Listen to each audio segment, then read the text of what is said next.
Good Sunday morning to all Raider Nation and football fans. This is the Sunday Morning Pillaging Show with me, Chris for Raiders. Jason, Raider Nation Jason will be here shortly. He's working with Amara, putting her to sleep and stuff. But anyway, we got a special show for you today. If you saw the thumbnail, we have a special guest. So without further ado, let's get this show started.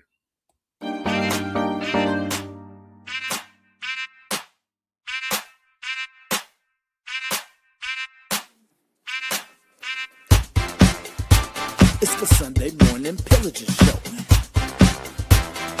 Chris for Raiders. Oh, Raider Nation, Jasin. Oh,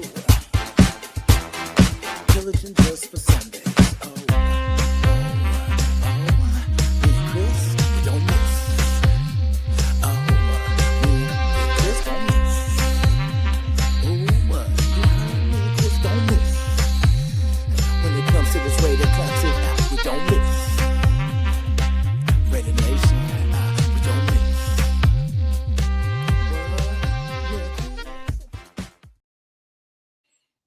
Yeah, welcome back.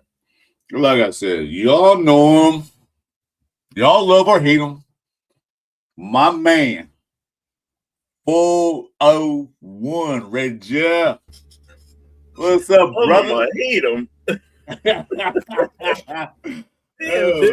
Hey, good morning. How you doing, brother? How you been? I've been good. I've been feeling good, man. Helps up, everything. The health is up. I'm feeling good. That's good. about Thanks, you? Big Luck. How about you? I'm doing fine, man. I'm good. Okay. Well, let's start off with one thing we're gonna start off with. This. Getting the record straight. You all notice that me and Jeff don't do these shows together no more. It's not because I hate him, not because he hates me. We're not fighting, we're not beefing. And Jeff can explain, I can explain. We're both going different paths. We're doing different things. He's doing his own thing, and I'm doing my thing. Jeff, you want to say something about that?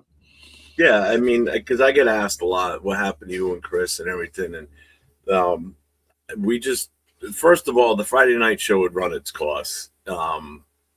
So we decided it was a mutual agreement. It wasn't like I stepped in and said, I'm killing it, or Chris said, I don't want to do it anymore. We both agreed. It was getting too chaotic on Friday nights, and we just felt like it was time. We did that for a year. That show went on for a year, so it was time to change paths. And for me, I wanted to go on Friday nights and do more of an NFL-based talk with all 32 teams involved. Instead of just Raider content. So I'm trying to expand my portfolio, basically. Then Chris wanted to do something a little bit different. He took a break for a little while also, too, on top of that.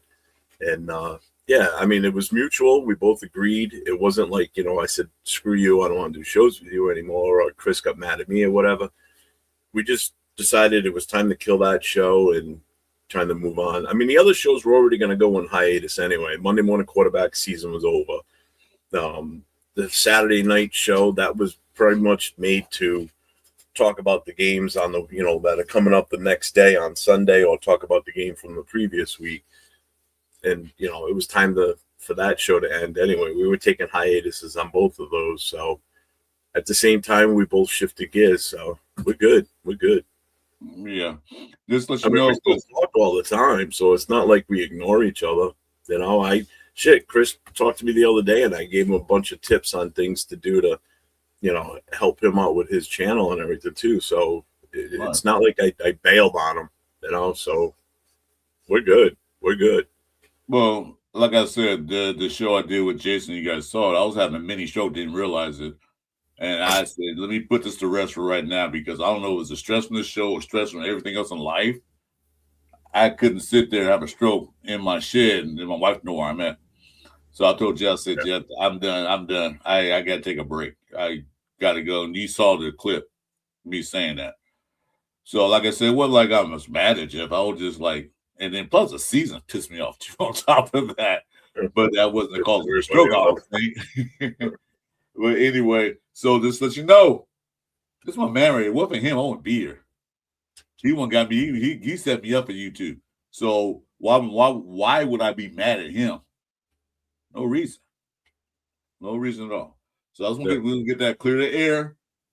We're not beefing. I'm sure Jeff will be on my show now and then. Maybe Jeff had bought me on the show now and then, but it's not like I hate you, man. Get off my air. No. Yeah, exactly. I'll get off your turf in your situation. Aha. Get off my turf. Remember that. Like that. Let's put it this way. I wasn't going to stream to my channel today at all. I was just going to let Chris and Jasin, do it on their channel. But then I brought this up to Chris just before we started. I said, how about this? And this will hopefully help you guys out. I can stream to my channel. I'll stream it just in one platform, but I'm going to do it at members only with your links in there. So if anybody wants to watch it for free, they can go to your channel or Jason's. If they're a member of mine, obviously they can stay and they can watch it. But if they want to see what I've got to say and what you've got to say and Jasin, and they're not a member, they're going to go to your channel. So I'm trying to help them out by boosting their stuff too. So, if I didn't like Chris, I wouldn't have even offered that. Although I like Jasin more. Isn't like me, you wouldn't even be on the show right now. I like Jasin more anyway, but that's okay. Yeah, I'll do too. I like Jasin more than me. Oh, yeah, he should be sure, man. So anybody that is in my channel watching, if you haven't already, make sure you get over to Chris's channel or Jason's. The link's in the description. Go over there and, show them the love, go hit them up, hit the sub, hit the notifications, give them a thumbs up on this show today. So I'd appreciate that. Yeah, I just want to make sure we clear the air because I was getting messages, why you and Jeff are doing shows together? I really don't want to talk about that now. But now we'll clear the air so when you guys watch it, understand this. That's my buddy over here. One for him, I wouldn't be here. He set me up. So we got that straightened out, clear the air. Any questions, hit our comments, and we want some more to talk about, we can. But right now, any questions or comments, piss off. We're two old angry men, so. Two old gummy bastards. Okay, that's enough of that. Let me get to the chat. You know how we do. I'm sure you do, Detroit God.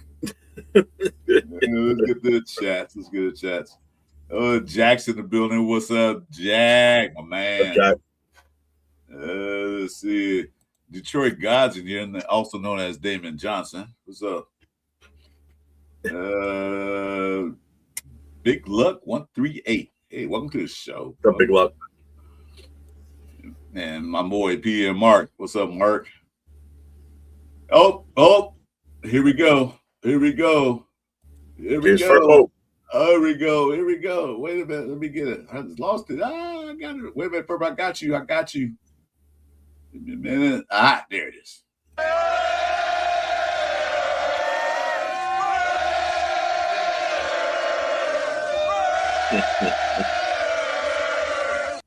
I got you. I think that everybody's got something different for that when people come in and scream, put the Raiders in the chat. Because if everybody had the same one, it'd be freaking boring, So you got a new member. Jason Marshall became a member of your show. Thank you, Jason Marshall. I appreciate that. Now make sure you guys get over to Chris's and Jason's channel though too, and if you haven't already subbed. But thanks, Jason. I appreciate that. Yeah. So I wasn't doing this to gain memberships. I was doing this basically to help promote them and get their channel going a little more too. Especially Chris's. Chris is right there, man. He's less than 100 away from that 500. So yeah, I'm getting there. Okay. All right. Well, I'll give it to the Detroit guy, but you got to spell the whole Raiders out. You can't say Raiders. Come on. Be better. I think our boy is ready to come in. Anyway, so that's it for the chat. Wait for Jason to pop in here so we can start the show. Like I said, Jeff is our special guest. I thought of it last week. I said, you know what? Jeff went to. I think I told you I talked to you a week before the draft. I want you to come in. But this ain't What's right. up, Jason? What the hell hat is that? That thing's bright, dude. Looks like a safety light. Okay, thank you. I can't see. What, are you working in the middle of a construction crew with that thing? Yeah. Stop. This is one of Chris's favorites right Are here. are you doing that community service thing for the what do they call it, the road services now? Yeah, the highway department. He's working. Yeah, He's working for when I can. Oh, well, I'm glad you finally made it. The baby just got up again too. Sure, blame on her baby. No, Oh, Hang on. You know what? I agree. I'm gonna go with what Damon just said in the chat. So there. So even though this is the hat I bought at the Hall of Dawn bought for me at the Hall of Fame, it's the draft hat. I will honor what he just said. So how's that? So there we go. All right. So, as I said, we cleared the air. We're good. Yeah. Then the next order of business is this. The reason why Jeff is here because he owes me a favor. No, that's not it. Anyway, here it is. You're a little guy. We're going to let you go ahead and talk your talk, show your clips, and run the show. Jeff, it's on you now. Oh, it's on me. You don't have questions or anything first? Or you like what I thought, or you just want me to just go for it? You know me, I can fire it up. That's why that banner's there. 4-1 Jeff's 24-6 draft experience and thoughts. That way I'm not talking about. All right, Jeff. Well, Okay, basically, the question I'm gonna ask you: was this your first time you went to any type of NFL draft or any kind of draft? oh God, yeah. This was my first experience going to a draft. You know, at first we weren't talking about it, and then obviously once I knew we had the first pick, I was like, you know, this could be interesting. You know, there's so many different possibilities that could happen with that. You know, this was before the whole Fernando thing really took off. Mm-hmm. Yeah. But we had started thinking about it back at the end of December. And I looked at hotels then, and they were reasonable, but we weren't really set up yet to, you know, push the button and say, yeah, we're going to go. And by the time we finally decided, which is like late January, early February, that we were definitely going to go, the hotel prices like tripled, quadrupled, Right. you know, 10 times more.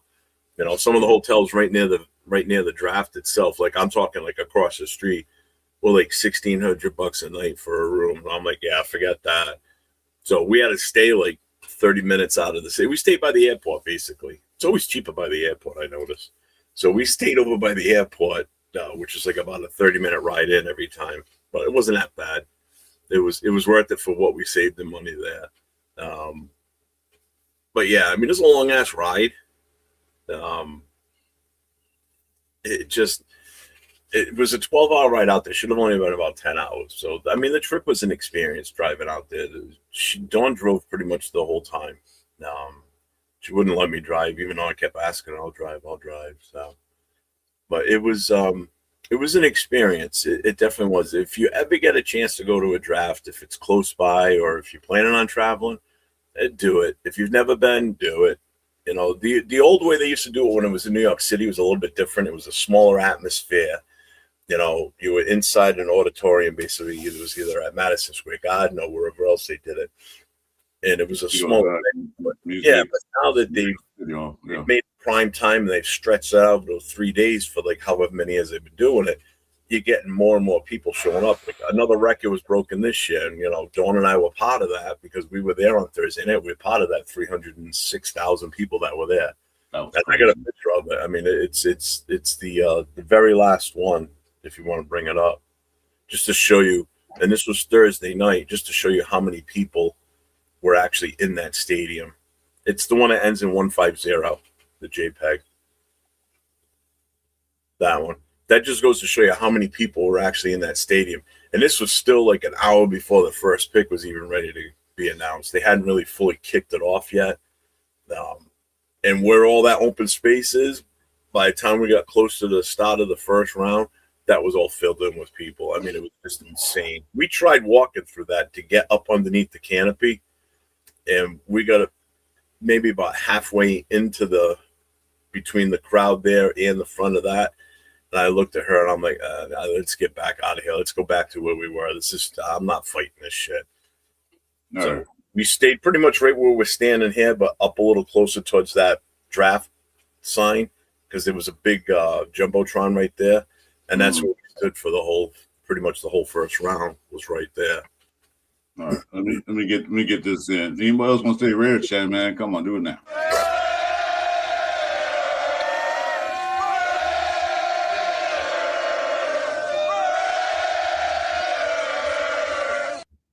Yeah, because okay, another guy came in.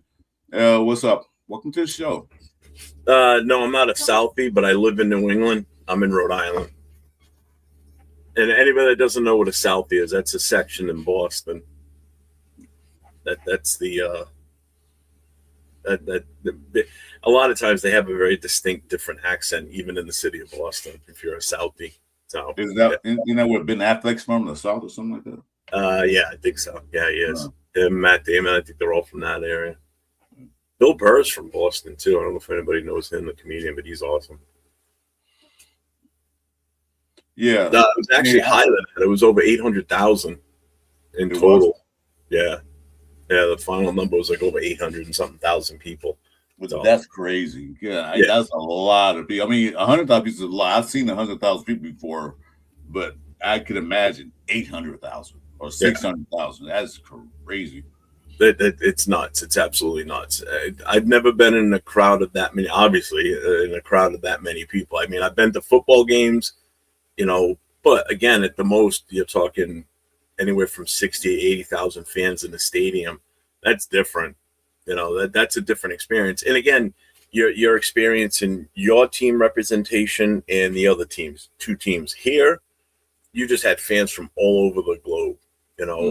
From pretty much every team possible. And I saw Jason's question, what team was out repping? It was definitely Pittsburgh. I mean, they're in Pittsburgh. I mean, you can see it here. Look at all the Pittsburgh Steelers jerseys in this photo alone. Who came in second? I'm not being biased, but I'll tell you what, there were a lot of Raider fans there. I saw a lot of 15 jerseys with Mendoza on them, Mendoza T-shirts, Howie Longs, Art Shells, Ottos. I saw them all pretty much. I saw Bo Jackson, a couple of those. I saw Marcus Allen's, Woodson's. I mean, you name it, we saw it. Primarily, Howie Longs, if anything. Howie Longs or Mendoza's. As far as other team representation, the Jets always come strong to the draft. If you watch any of the past drafts, the Jets are always like one of the top ones. Because they're nuts. They're absolutely crazy fans. And, they're absolutely whack jobs. They were pretty well represented. Believe it or not, Philly fans. There were a ton of Philly fans, a ton of Cleveland. But it makes sense because it's closer too. A ton of Cleveland Brown fans. I can tell you who was the least represented because I saw very, very few of them. Chargers fans, for sure. I hardly ever saw a Charger jersey or T-shirt. And New England Patriots, there were not many Patriots fans there. The most I saw at one time was on day 2 when we sat inside the stadium and watched the draft from in there. There were 3 guys sitting behind Dawn that were all Patriots fans. So that Patriot fans there weren't that many there. I'm trying to think of who else was there. There were a lot of Cardinal fans, Cowboy fans. Obviously, they're everywhere. They're pretty much like us. We travel well. They travel well. We travel well. So I will tell you this. I think if Mendoza was there on day 1, because I know a lot of people canceled their trip because he wasn't going to be there. Mm-hmm. If Mendoza would have been there, we would have without a doubt, would have been the second most represented team there. No problems. And that's my next question. So how did you feel once you got everything organized, the trip and all that stuff, come to find out Mendoza won't be there? How did you feel about that? It didn't faze me. That wasn't going to stop me from going. I you know what it is? It's not so much going there and seeing the players, because I mean you got to think about it. Your chance of getting inside that covering, you don't have that good of a chance unless you got there at 12 o'clock when they opened and you were able to finesse your way through the crowd and get up into the front. That's the only way you're getting inside that area. We didn't get there at 12 because I wasn't going to spend almost 12 hours standing up walking around all day. You know, it was 80 something degrees that day. I'm in all black. You know, I'm taking a beating from the sun. All the walking, it was just brutal. It didn't faze me. I went there for the experience. I didn't go there to see him or anybody else that got picked. You know, they're college kids. It's not like I was going there for like a Hall of Fame induction ceremony type of thing. If it's a couple of Raiders going in, that's a different thing. But this is the draft. I wanted to experience the whole being there in that moment when these kids get there. You know, they get their lives changed basically. You know, they're going from the college level to the pros, and hopefully, you know, everybody's goal is to go or finish up when their career's over after their 5 year. You know, after 5 years after, is to end up where I ended up Saturday at the Hall of Fame. That's where everybody wants to go. So you get to see these kids start their dream. You know, so that's the exciting part for me. And just being there amongst all these different fans and not just Raider fans, you know, getting to see what their customs are, get to see how they celebrate things. So I was kind of there for different reasons, you know, and that's what I liked about it. And that's where I had so much fun was I had so much fun interacting with other fans. It wasn't even funny. That was just the icing on the cake, you know. Another picture from me. We added to the stage. Yeah, there we go. There it is. So there's a 10-foot tall Severe. Yeah, he's tall, man. You got to know. We saw him base for last shot. It'll break my neck. And then 805 there, and then Chris. Yeah. So. Yeah. And this was Thursday night. This was night one. Paul had gotten there. 805 had gotten there on Wednesday, so I hooked up with him Wednesday night. He met us at the poker tournament we were at, and it was cool actually getting to talk to him in person rather than just be in his chat. To actually, you know, we were sitting there talking ball, you know, just having a great conversation, talking about everything in general. And, you know, it was just cool to have that interaction with him. And then when the four of us were all together, you know, it was there at the draft itself. So they all came in, and they were all already been drinking for a while. So we didn't really get a chance to have that much conversation at that point because of just the excitement and everything going on at that point. But if anybody watched my live when our pick was made, you'll see their reactions. Specifically Paul's and Chris's. Chris started yelling out, "We got a dry bologna sandwich." That's what we got when they picked Mendoza. He goes, "All we got was a dry bologna sandwich." So. Well, we knew it was going to pick him. It was Dawn's cooking.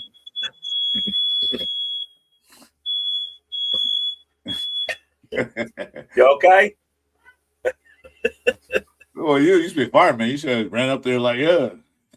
No, because I know it. No, I'm good. The detective's in a bad spot in this house. It sucks. Jeff, do you have a fire pole in your house? No. Oh, damn, that'd be cool. No. You pull the whole slide down, you know what I mean? We didn't even have one at the station. Oh, damn. Nah. Yeah. Well, you know who's going to pick Mendoza. That was obvious. And the thing that would piss me off, not piss me off, but kind of like what difference does it make? When Mendoza said, "I'm going to stay with my family and friends at home. I'm going to celebrate with them." Because, you know, the draft is chaotic. They got that green room. You're sitting back there. Well, you've been the first one picked. But he's still sitting back there. Then when it's over, I don't know where they go when it's over.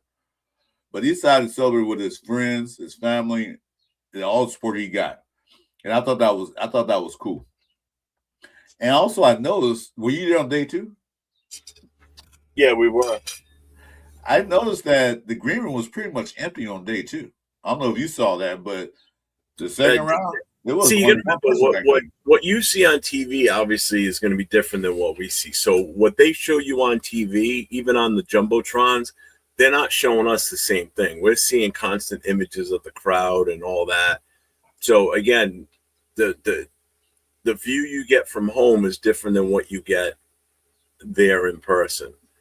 So, no, we didn't see any of it. It was pretty cool that Millen carried Willie Brown. Yeah, he did that. I think he did. Was it last year?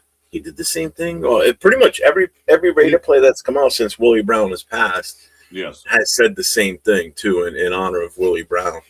about Say the it's thing. always No, the second round. yeah, they've always carried that torch for that, which is awesome. I love that. Yes, that's a great tradition that we have. Yeah, Raider Nation have. yeah, no one else does. And that all started with old man Willie Brown, man. Rest in peace, brother. Yeah, rest in paradise, yeah. But I know someone else asked, I think it was Jason Marshall, asked if I will go again to DC into 2027. We're already talking. Dawn and I have already planned. You know, we've already been talking about it. We've already started researching hotels because I want to get in on the hotel thing now. I don't want to wait. Yeah. No. Yeah.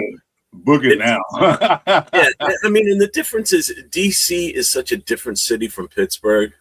DC is extremely easy to get around in. They've got a great subway system there and everything. And I've been to DC a few different times. So and they're going to do it on the National Mall. So it's going to be between the Washington Monument and the Capitol building. So they're going to have a huge space to do this in. You know, so it's going to be a different atmosphere for sure. So I definitely looking forward to going to that. And it's a shorter ride too. It's only about an 8-hour drive from the house. Yeah, I think well, of course, I didn't go drafting when they had it in Vegas because that was a COVID year. So it was like, yeah, no, it's sketchy. And one day I would like to go when it's in the area, like if it's in LA, Vegas, somewhere like that. While I plan, I want to go. But to stand around 300,000 people gotta be an experience of its own. Like, Jesus. Oh, yeah. Yeah, it definitely is. There's no choice about that. Would I do it again? Yeah, but I would probably try and fly. That drive sucked. Yeah, you know what? I've driven to Buffalo before, and it's the same thing as driving to Buffalo. It's just all farmlands, but Buffalo's flat. At least driving out to Pittsburgh, it's all like rolling hills and mountains and everything, so it's a little bit more scenic. The Buffalo trip sucked. That was just farm after farm, and then all it's like, oh, we just drove through Rochester. Oh, you mean those 3 tall buildings back there? Yeah. Oh, shit. This guy. Okay. Look, 4 Stooges. Only see. Oh, you're talking about the picture. Oh, okay. James, I'm 6 feet even. So I'm pretty much the same height as 805. Chris is the shortest of the 4 of us in that picture for sure. Yeah, I'm sure too. Like I said, we're going to Bakersfield in 2 weeks, and Trey Tucker's going to be there. And I said, "Ooh, I get a chance to actually look at an NFL player eye to eye." looking down. Yeah, look at him eye to eye, like, "Hey, what's up?" Yeah. So I got another picture of you, right? I'm gonna bring up. That's what I was saying earlier because they showed day 2. And the green room was empty. I think it was only one person back there. I can't remember who it was. But everybody's gone. Because the way the draft seemed like it's going down, that a lot of players will want to stay home with their family and friends. A few first rounds will be there that they know they're going to be first round. But a lot of them now are staying home with their families and friends. So that's why the NFL was pretty pissed off, the fact that, oh, he's not coming. There's no rule saying that he has to be there. Okay, do this right quick. You gotta do it.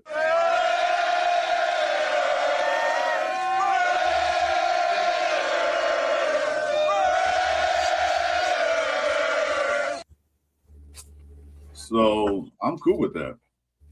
What's your thoughts? Oh yeah, now the boss said it was McDonald on day 2. That's who it was that was still there. It was McDonald, okay. So what's your thoughts on that? Players staying home from the draft, staying with their families? You know what? It doesn't bother me like some people do. I mean, I get some fans want to be there to see those players get drafted and the whole, image of them coming out, getting their picture with them and, yelling out to the crowd and all that. I mean, I get that part, but some of these guys, there's some of that just shows how strong their family bond is, though. And I kind of respect that, to be honest with you. Mm-hmm.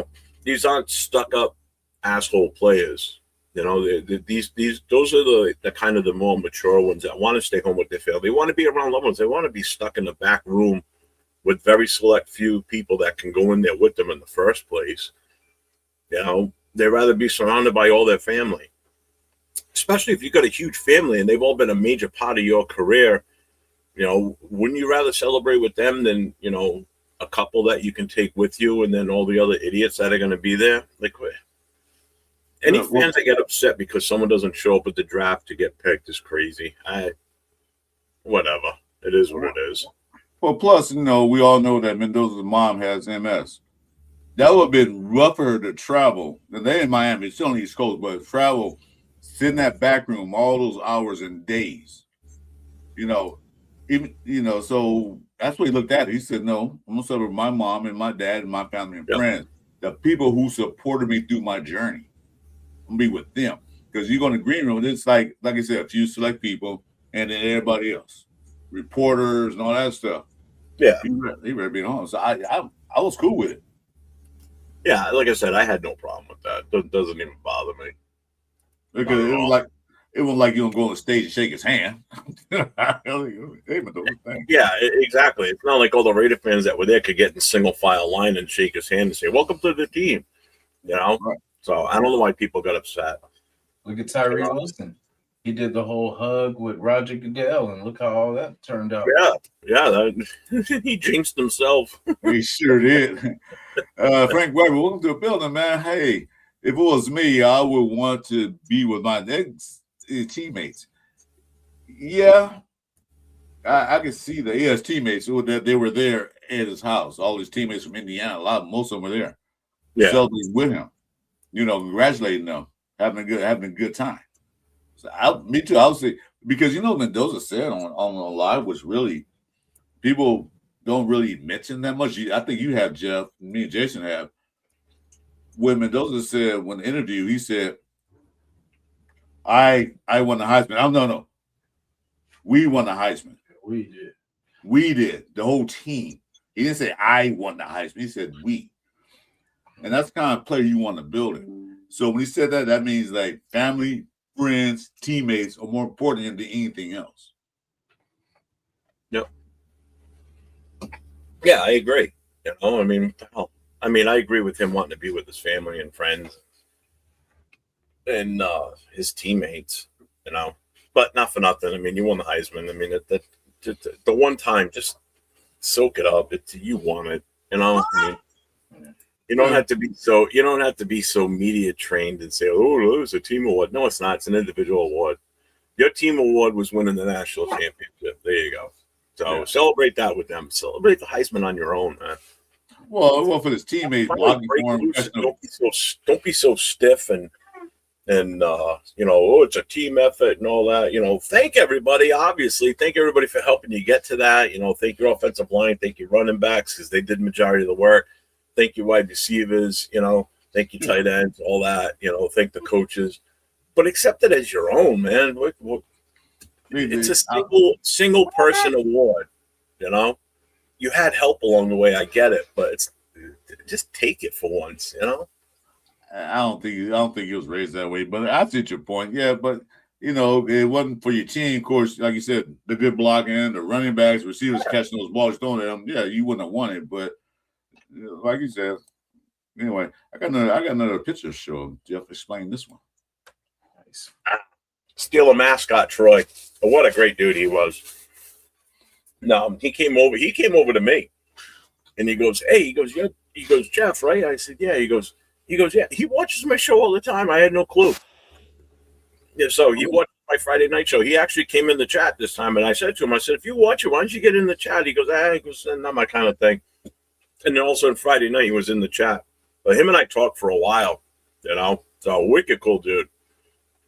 So he dresses up like he wears the persona of Troy Polamalu. That's what I thought it was when he saw the picture. I said, "Hey, is that Troy?" that's Roy. That's Roy Polamalu. Roy. Yeah, like whoa, you got Troy. Good deal. Polamalu. But this was Wednesday night. The poker tournament was invite only, and it was just for super fans. It was the first one. The Philly Sports guys, the one that kind of started this one, with close work with Troy too. And it was all super fans. Like Captain Jack was there, Baron Raider, who ended up winning it. and it was all for charity. So the winner got 65% of the pot, whatever it was, and it went towards his charity, and his charity was decoding dyslexia in Iowa. So he ended up winning the pot. I don't know how much it was, but he won the whole thing. But Brian Fowler from All In Autumn Wind was playing in the poker tournament. Hollywood was there. Steampunk Raider was there. There were, but if you see any of these super fans, the majority of them that were there were you've seen on TV before. So it was actually kind of cool to see them all. I mean, that's not my thing. People keep telling me, oh, you ought to dress up as a firefighter. I'm like, no, that's not me. What you see in that picture, that's what you get when I go to games or I go to events. I wear my black hole vest, my hat, whatever, and that's it. That's as dressed up as you're going to see me in any type of persona. That's me. I'm not into. I mean, I could easily do the fire thing, but no, I'm not doing it. Yeah, then you emulate that guy from the Jets. I forgot his name. The Jets fan. Oh my God, Fireman Mike. Yeah, Fireman Mike. Fireman Mike, yeah. Fireman Ed. Ed. Okay, yeah, him. Yeah, you don't emulate. You do your style, then that's the way it is. That's who I am. Yeah. What's up, baby? I got a little business. What's up? Welcome, man. Yeah. What's up, baby? That's because I got a plate of food here because Mama made me breakfast, huh? Hey. Yeah. You ain't getting none of it, though. Go. Don't give me those eyes. You're a brat. You're so cute, though. I love you. So, yeah. So, that was your first experience. You enjoyed it. Like I said, 300,000 people. Man, where were you at when you saw the draft? Were you far back, mid, or I know you wasn't. Well, that picture you saw of 805 in the guys, that's pretty much where we stood for the first round. Okay.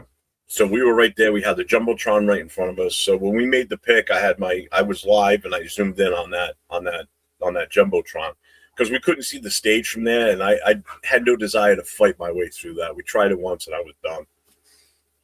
Yeah. What's up, Raider Ryan? What's going on, my guy? Raider Ryan, we had disclosure earlier.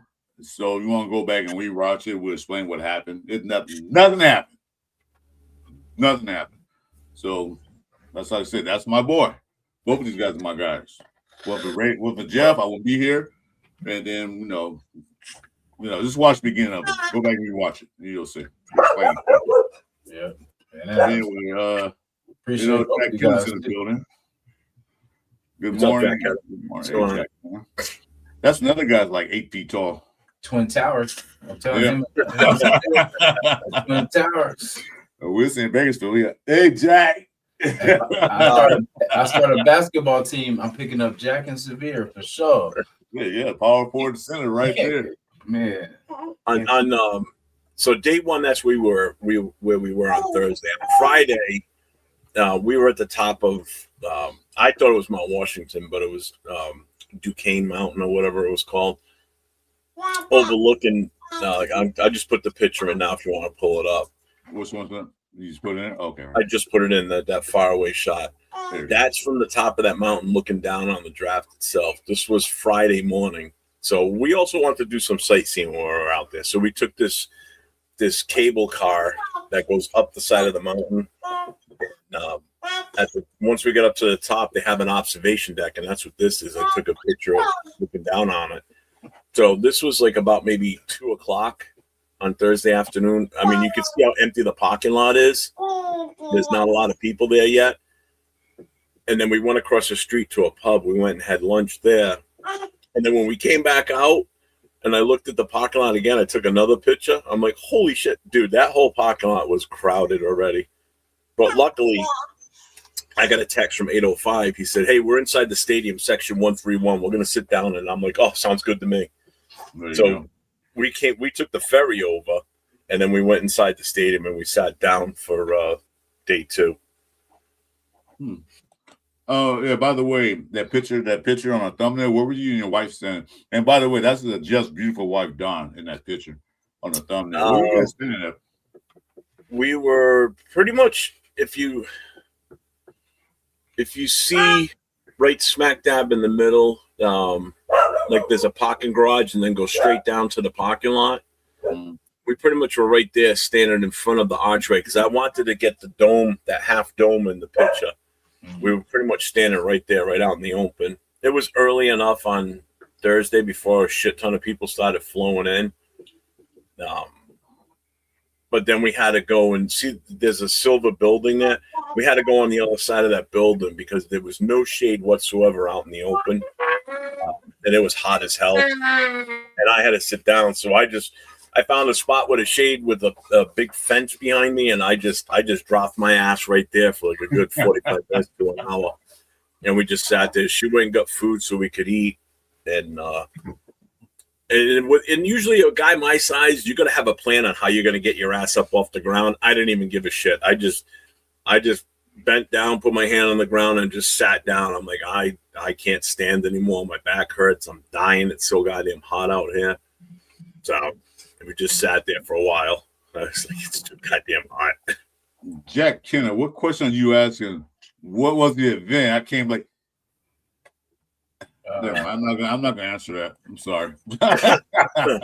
Hey, Jeff, I have a two-part question. Sure. At any point before you walked in, did you pray that Mendoza wasn't the pick? And second question, how do you feel now that it's all pretty much happened? And are you a little bit better about it, or are you still kind of feeling the same way? No, I'm fine with it now. In the moment, yeah, when I was still, let's put it this way: when it was getting close to our pick, and we had like maybe 5 minutes left on the clock, and I'm standing with the guys, and I could hear Paul every now and then going, "We've got 5 minutes to make the trade. We got 5 minutes to make the trade," right? And Chris was saying the same shit. It was kind of funny. But I mean, once we all knew he was getting picked, there was no way we were going to trade out of that. I mean, we still had hope that we would have, but it is what it is. I trust me, I'm fine with it. You know, he's here now. I got to support him. I want to see him succeed, and I keep saying this over and over again, but I guess people don't believe me. But I want him to succeed because if he fails, we fail. The team fails. You know, the organization fails because now we whiffed on another pick. So I don't want to see this kid come in and be the next Jamarcus Russell and suck at his job so bad that he's out of the league in 3 years. I don't want to see that. You know, I've been a fan since 1974, 75 in that area. I've waited a long time. I've waited since 1983 to see us win a Super Bowl. Chris, the same. We've been waiting a long time. Mm-hmm. You know, I don't have, who knows how many years I got left. I want to see one before I shuffle off this earth. You know, I want to see another one. I want to be able to enjoy it as an adult. That's the thing. Last time we won, I was 13, 14 years old. You know, I want to enjoy a Super Bowl as an adult. You know, we thought we were going to back in 2000, 2002, 2000, whatever the years just blend together for me now. Yeah, exactly. You know, I thought we were going to experience that then as an adult from the first time in my life, but no. You know, and I thought we were going to go to a few more after that season. But that all went to shit. You know, so it's like I'm done waiting myself, but I'm also patient in knowing that it's going to take time for this new staff and regime to get this team back on the right track. You know, I'm not of the mindset that, hey, we're going to win a Super Bowl this year or we're going to the playoffs. I am not expecting any of that. In my opinion right now, as we're looking at this team in this very moment, as we're sitting here doing this show right now, we are still a 3-14 team. And you can't tell me any different. We're a 3-14 team. We are still the same team from last year to now until it's proven me different on the field. And until I see the product that they produce on the field with what they brought in, then I will be on board that, okay, we're making progress now. As of right now, no matter who we brought in for players and coaches, we're still that same team. Yeah. And you can't, I will argue with that until the day that they show me something different on the field. So, Jeff, Severe have finally seen the light. Fernando was inevitable. Given the situation, I know there's no guarantees, but he's got the goods, and to be great someday. Fingers crossed. Yeah, that's all we can hope and wish. You know, we got the best quarterback in college from last year. But the thing is, they got to develop him. So we'll see how that goes. Because, like me and Jeff, we have PTSD, and Jason too, from Jamarcus Russell pick. Yeah. There's a lot of us. There's a lot in the chat that lived that too. I mean, you know, this still strikes fear in fans that this could still happen again. Of course it could. We have no idea what everybody sits there and said he's the David, he's this, he's that. We still have no idea what he's going to be like at the pro level. So stop that. Stop setting the expectations so high, because when he fails, you're all going to be crushed. That's what I'm getting at. If he fails, then everybody's going to be so pissed off. It's like you can't sit here and say, hey, we're going to the playoffs this year, or we're going to make the Super Bowl. You're setting the expectations so high that when we don't make it, you're going to be pissed. The coach they're going to want to fire the coach. This guy sucks on this team. That guy's horrible. Why did we do this? Why did we do that? Just enjoy the ride this year. Just watch the games. Enjoy the games for what they are. It's a football game. And whatever the outcome is the outcome. Don't get pissed if we lose, if we get blown out. It doesn't matter. If the effort is there, unlike last year, there was zero effort. It was none. There was 1 or 2 games where they showed effort. And then there were games where they showed nothing, you know? Yeah, the thing is, I tell people like me and Jason talk about that Tuesday night. I'm sure you talked about it on your shows. This is not a 12-5 team, 11-6 team. This, like you said, Jeff, good point. This is still that 3-14 team from last year. We haven't proved that yet. Enjoy the hype, enjoy the picks, enjoy what the Vitek and them guys are doing now. But the main thing we got to see what's on the field. Is it better than it was last year? You know, I was saying like 6 wins. Okay, we did better than last year. I'm good with that. I'm pretty sure Mahomes had a great first year, but everybody else, you know, Brady's actually wasn't that bad either. He kind of kept it going, but Peyton had a rough first season, yes. But Mahomes had a record-breaking first season. Yeah, they won 1 game that season, wasn't it? 2 games? 3. Peyton Manning won 3 games. Won 3? I think 3 games. Against lower opponents, you know, against the worst team. They won the games against the worst teams in the league, like we did last year. We won 1 Patriots, a potential Super Bowl team. Then we won against Tennessee. You see where they were at. Then we won Kansas City. Was like no problem. So those games were like, or really celebrate, because I went to the game last year, Jeff. I did a show with you. You saw like, it was a good game. It was fun, but I was more excited to see the Raiders Allegiant Stadium than the game. I honestly think our best game of the year last year, and we didn't even win, was against Houston. That was the best put together team or game effort that we had. It was. Yes, because they had a good defense, and we were actually putting some, you know. Yeah, and that shit is a good defense. They were the number 1 in the league at the time. Denver wasn't even number 1 yet. The Texans were the number 1 ranked defense, and we were just rolling them. We were rolling through that game. The Texans fans were nervous they were going to lose. They thought for sure they lost that game. Yeah, they was panicking. It's sad you say that too. I think of that Denver game too. We lost that one too, but I mean, how we were, you know what I mean? That defense was pretty good too, but it kept going back and forth, but we just couldn't get a score. That's all right, Raiden. That I just ignore him because he's a fool. So I put no effort into responding there. You know, who do you think? I have no whatever. Well, what do you think? I thought we pull it up. That's right. It's a twin. Whatever. So my next Jason has a second part of the question. I'm sorry. I didn't mean to cut you off. No, it was it.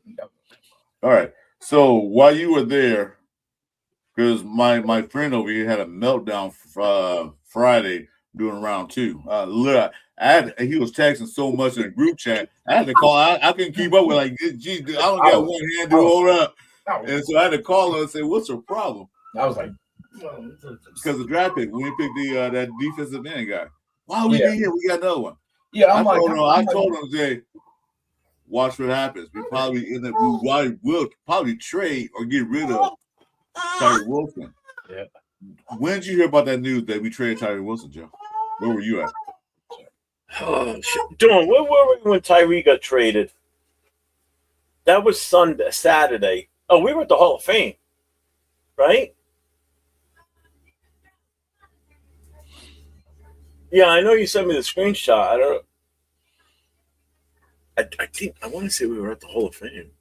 I'm not 100% positive. And It was either he got traded on Friday. no, we got traded. We got traded on Saturday. You got traded on Oh, Saturday. that's right. Yeah, we were sitting in the stadium with the guys. Okay, all right. Why did I think that was Sunday? No, Saturday. Saturday. All right, It was yeah. So Saturday. we were in the stadium. Yeah, because Oh, we were. When she told me the news, because she's the one that saw it first. I was like, oh, thank God. That's just one less player that we have to sit there and not have to worry about this will be his breakout year. Screw that. The guy was a bust from day one. So I'm glad he's gone. And then we got a draft pick out of it too. Stop. Thank you. I'm sure it is. So yeah, like I said, my buddy over here had a meltdown. So we're gonna trade Charlie Wilson, and then at least we got something out the deal. Yeah. So like we did with Derek Carr, we got something out the deal. Yeah. What was your mood, Jeff? Like because like I said, it started with the safety pick was cool because I was like, okay, at least that room is empty. We don't have a free safety. And then the Crawford pick, and then that one was kind of like, okay, what are we doing? And then the Zune pick, how they talked about, he's always a center and then guard, tackle, good. They were like, good depth player. I'm like, depth player? What are we doing? Like, you know what I'm saying? And then just how are you in that day two series? So day two was sitting, because I had my camera ready to do a video of our second round pick. And sitting behind me was Chris, 805, and Severe. And I'm zoomed in on the screen so I can see it pretty easily. And all of a sudden I see us at 36, and all of a sudden I see the clock go to Houston. And then I look and I see we're at 38. I'm like, we just traded back. And Paul's like, what? We traded back? I said, yeah, we just moved back to 38. We traded with Houston. So at that point, we didn't know what we were going to do. We all thought we were probably going to take McDonald because that was kind of like the consensus for most Raider fans that that's who we were going to take. So we trade out of that 36. We give it to the Houston Texans. They go and take McDonald, which was a smart move for them. I mean, just why not help that defense even more? So like, all right, well, there goes the guy that we all kind of wanted. And the funny part is when they called out Stukes' name, the four of us, and Dante was with us from Gridiron Apex. So the four of us all kind of went, Stukes? I had no idea who the fuck the guy was. I had no clue. I had never heard the name before. I never drafted him in any of my mock drafts. I never looked into him. I had no clue who he was. They kind of had an idea, but they weren't expecting us to take Stukes. So that was kind of a throw off for everybody. Like, what is this all about? But I'm like, all right. But as the day went on and we looked him up and kind of understood a little bit more about him, everybody kind of calmed down on that pick and everybody was kind of cool with it. It's like, all right, I get it. It makes sense. He's definitely, he wasn't ranked as high as we thought he was. He should have been probably, he was ranked further back basically on most consensus. So at first, everybody thought we super reach, but then again, once we look into it, I'm like, all right, this guy's going to be a contributor for us big time. The Zune pick, I absolutely love that pick.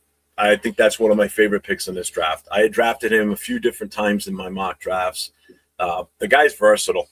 I mean, if you watch his film, he can play all 5 spots in the front line. So that gives you, and when they say depth, they're saying depth because he's so versatile that he can play any position. So that's a huge depth piece right there if you think about it. So say something happens to Colton Miller, as long as he's doing okay in practice and preseason and he looks good enough to hold off an NFL edge rusher, that I would have no problem with him stepping in for Colton Miller. He's that type of guy, and he's got that aggressiveness to him.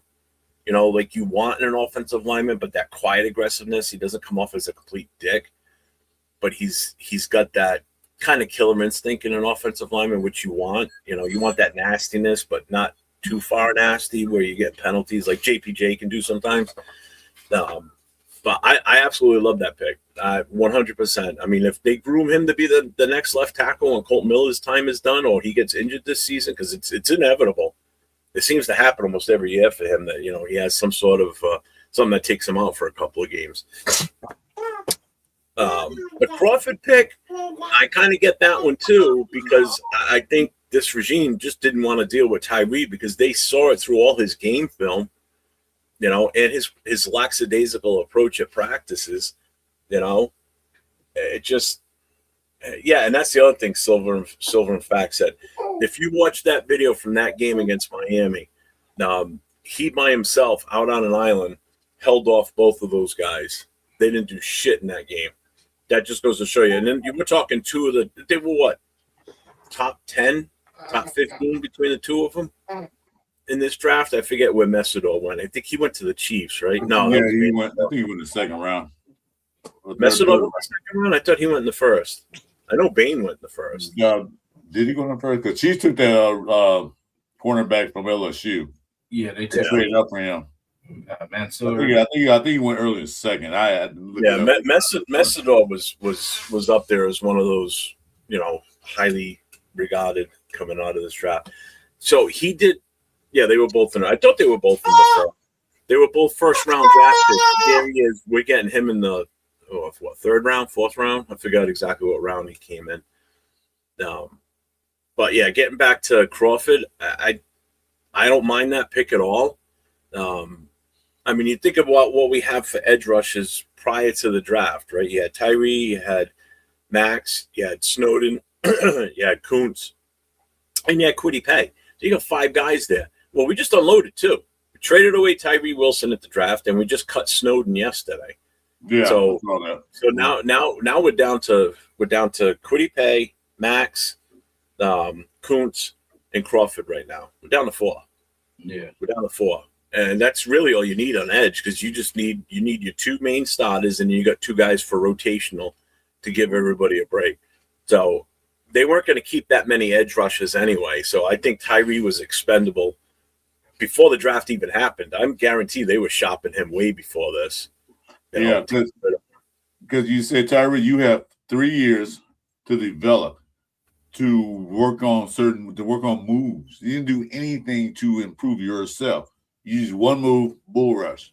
You wasn't good enough to be a defensive tackle, but then you're just too slow to be an edge. Yeah. So, like I said, as soon as they picked that pick, I'm like, okay. You're right, because now that I remember that, because I remember making the comment like, great, him and Mac played opposite ends. That's going to be fun. Messidor went to the Chargers. Oh, you did? Okay. Yeah, and I agree, Jack. It was kind of like but then when you look at the big picture on everything that's been done since the draft and including the draft with the Tyree, the Snowden, it makes sense. Totally makes sense why they did that. So they've narrowed the roster down right there with just those 2 moves. You got rid of 2 guys that one wasn't doing shit. Nothing. And 2, I mean, that just goes to show you with New Orleans, they already they turned down his 5th-year option. Yeah. So he's there for this 1 year as a show me. If you can make it, we'll bring you back. If not, you're gone. So I guarantee Tyree's out of the league after this season. I was going to say, he's pretty much out. If he don't do anything this year with New Orleans, he's gone. He's done. I'll be surprised if another team picks him up. So what a waste of a pick. What a waste. I was probably with Snowden being cut. I was like, I knew. You can see the writing on the wall. You see what they're doing. You can see who they brought in. As far as even UDFAs, who they brought in, what they're doing. They're completely revamping this defense. Oh God, yeah. They want speed, youth. They want it all. See, the thing with Snowden, he already automatically had 1 strike against him, and that was that whole DUI thing when he decided to, teeter-totter his car on a wall. So that made that even easier, because he's already got 1 issue where this has happened. So, it wasn't necessarily a problem in the locker room, probably, but it's more of like off-field issues, and we're trying to clean that shit up. I don't think Red's not going to tolerate that right now. They dead like this. Okay. No, Snowden picked up by another team. He's valuable, he'll definitely get picked up by somebody. Probably go to the goddamn Patriots or something. I was gonna say probably go New England. It's a Okay, smart time to cut him because basically everyone's full right now. So technically, he could get through the in the scuffle right now and then end up practice squad. Hopefully later. Yeah, but even if he goes to the practice squad, any team can fleece him at that point anyway, too. So yeah. Why waste a practice squad spot on a guy that's probably going to be the first one taken to the practice squad if a team's in need? True. Yeah, actually, why even bother? Leave it for somebody that has a chance to make this team. But other teams aren't really looking at it. That's how I would look at that. I wouldn't even bother bringing him back. Give him a fair shot somewhere else to get compete somewhere. So Brandon asks, you think Terry Wilson will have success with the rate as Saints or Aints? Aints, nope. Well, like Jeff just said, and I commented what Jeff said. If he don't, he's out the league because nobody want him. Because why are you gonna waste a roster spot on somebody that's not putting his best effort or developing better? He had 3 years to do that with one of the best defensive line coaches in the league. 3 years, and had Matt Crosby on the other side to help him. Here's my thing with Tyree now, and this is where it looks bad for us. We're in a catch-22 here. So if he washes out after this season and the Saints cut him and they don't want to keep him, then that looks bad for the Raiders because we wasted a number 7 overall draft pick on him a few years ago. Okay, when we could have done some definite. I mean, Jesus Christ, we could have had Jalen Carter. Okay, yeah. So we fail there. Now he goes to the Saints. And all of a sudden he becomes this superstar. We fail again because he couldn't work out with us because of whatever reason. Was it he just didn't want to be here? He was just collecting a paycheck? Or did we not have him playing in the right spot or the right scheme? But he goes to the Saints and lights it up.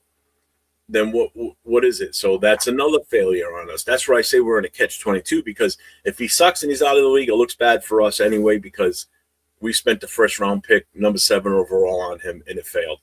If he goes somewhere and he succeeds excessively, like he becomes like the superstar and he's making Pro Bowls and possibly an All-Pro, looks bad for us because we couldn't get the best out of him, but someone else could.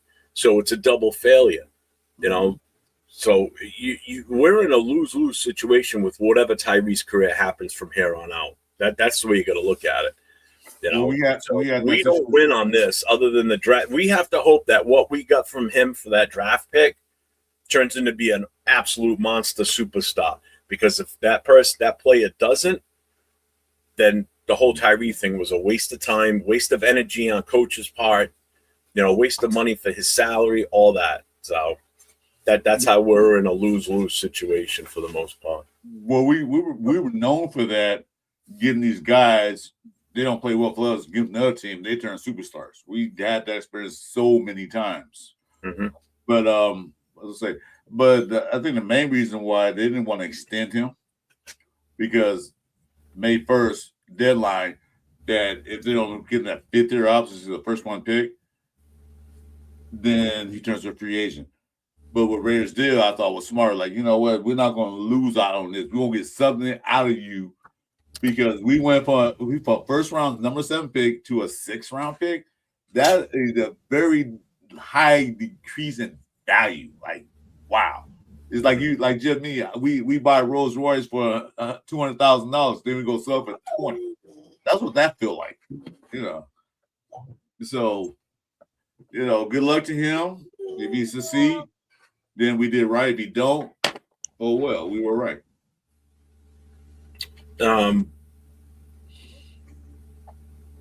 What did you guys think about the Mike Washington pick? Loved it. He was on my every pick of the whole draft. I absolutely love it. Yeah. I love it. His running style is just, oh my God. He runs different than Genty for sure. He's a different style. I've already gone on to say this, that I think he could end up stealing carries from Genty, believe it or not. I've seen some having the same take. Obviously, Jason's on the same page. I'm telling you, I think there's a legit chance that Genty's numbers could decrease this year because we're talking 2 different style running backs here. And he's a lot faster too. You know, Yeah, he's got the speed that Genty doesn't have. So He has if he breakaway speed. he's gone. You know, so I know it came up on the show last night with Jason, and someone asked what the possible breakdown of carries between the two. I've already said that right tonight. I said I wouldn't be surprised if Genty loses his RB1 status at some point. I believe that. I mean, I could be wrong, but I believe that's definitely. It's going to be definitely a two-man committee with the third kicking in. I think Hemby makes the team too. Yeah, I think without a doubt Hemby makes it. I can't see Kalia or Lobby beating out Hemby for the third spot. I just No, sir. no. Yeah, I said last night. We was in the chat together, Jeff. I said it last night. Like, hey, wait a minute. I think Henry gonna be number 3. Oh yeah, I agree 100%. All right, so let's look at it this way. Lobby's only contributed on special teams, right? He's barely even touched the field in running games. Kalia, the same thing. And Kalia was brought in because of injury issues we had. So that's the only reason we picked him up at the tail end of the season, the year that we grabbed him. So Kalia hasn't been able to contribute much, neither has Lobby. And we've had a horrible running back room for the last few years, and they still couldn't be successful. How are those two guys going to beat out any one of these two new rookies? I just don't see it. Both of these rookies are way better than them coming out of college, you know. And Jason said it perfect on our show last night that Washington's got very few miles on him.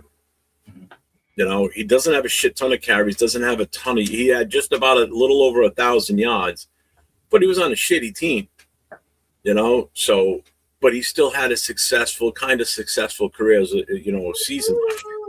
You know. Hemby was actually the RB1 for Indiana. Till he got hurt. Yeah, so he still has some value to him too. So I'm telling you, the running back room is going to be Genty 1, Washington's going to be 2, Hemby's going to be 3, Lobby's going to be the one that wins that 4th spot. Then he's going to be he'll probably be a special teams contributor, maybe. Other than that, I don't know where he fits in with this, but I think.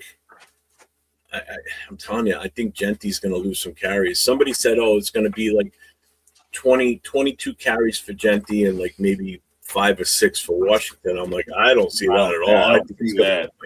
I think it's more of a 40-60 split where Genty still gets the majority of the carries, but Washington can touch that ball a lot more than what you're thinking. I wouldn't be surprised if it's 12 to 15 touches for Washington and probably about 18 to 22 for Genty. I don't think it's going to be that big of a difference like people are thinking. Because why would you have a guy with that type of talent not get the ball in his hands? I think somebody on our chat Tuesday with me and Jason that did the offensive rookies.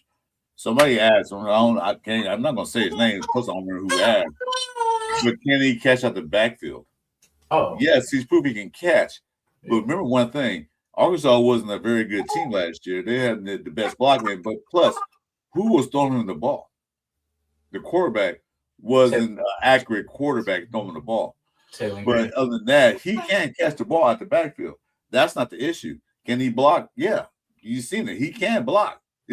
He's 223 pounds. Don't tell me he can't block. He can't block. So those questions that you want to ask, like, can he do all that? Yes. But also, him going back to him, he definitely can block. We've seen it. The only reason why he was running back too because he got hurt and Cam Black took over. Cam Black was so good that he get back in the rotation, but he always was in the game. Yeah, and I know the big talk with Washington is he's got fumbleitis, but that can be worked on. I've got faith in this coaching staff where they're going to be able to fix that. But yeah, I seriously think that he's too talented. And I already said it, Paul. You said that, he got beat by the Texans. I told you he was on a horrible team last year, and he still had a successful season running the ball. Didn't get as many chances for carries, but he was still, 160 something carries, and he still broke 1,000 yards. That's way less than most running backs, and they don't get anywhere near 1,000 yards. And he's in the SEC. You know how those guys are there. And against some good goddamn teams, So. Yeah. I think someone needs to take Paul's Raider card away from him. Connor Hayward's going to take one of those running back spots too. And that's the other thing. Yeah. and I said this last night. Shout out to Joe Morley because he put a short out there the other day about a player that nobody's talking about, and it's Connor Hayward. And I watched that. I'm like, God damn it, he's right. Nobody's talking about him. And I commented and I said, you know what, Joe? I said, you're absolutely correct. I said, until you just put this video out, he hadn't even entered my thought process until now. And the more and I agree with Joe 100%. That's why I give him all the credit for bringing this to people's attention again. And Connor Hayward is going to have a bigger impact on this running game than people realize. And the fact that he can catch the ball because he started off as a tight end. So he could be a hidden gem for us that people are just not talking about, which is fine. Don't talk about it. Don't push it because other teams might not even realize it. But they're not dummies. Yeah, of course. So, but here's a guy that could be super, super valuable that we're not even thinking of. Yeah. So he could be that hidden gem, and Joe's 100% right. Now Genty can get out of the backfield. Because remember the last time we had a fullback, Josh Jacobs set the record, or something, or he led the league in he read the Russian title that. And then the next year we get rid of the fullback, and then as you can see, the steady 3 years that came after that. Yeah. So it's going to get Genty out of that backfield.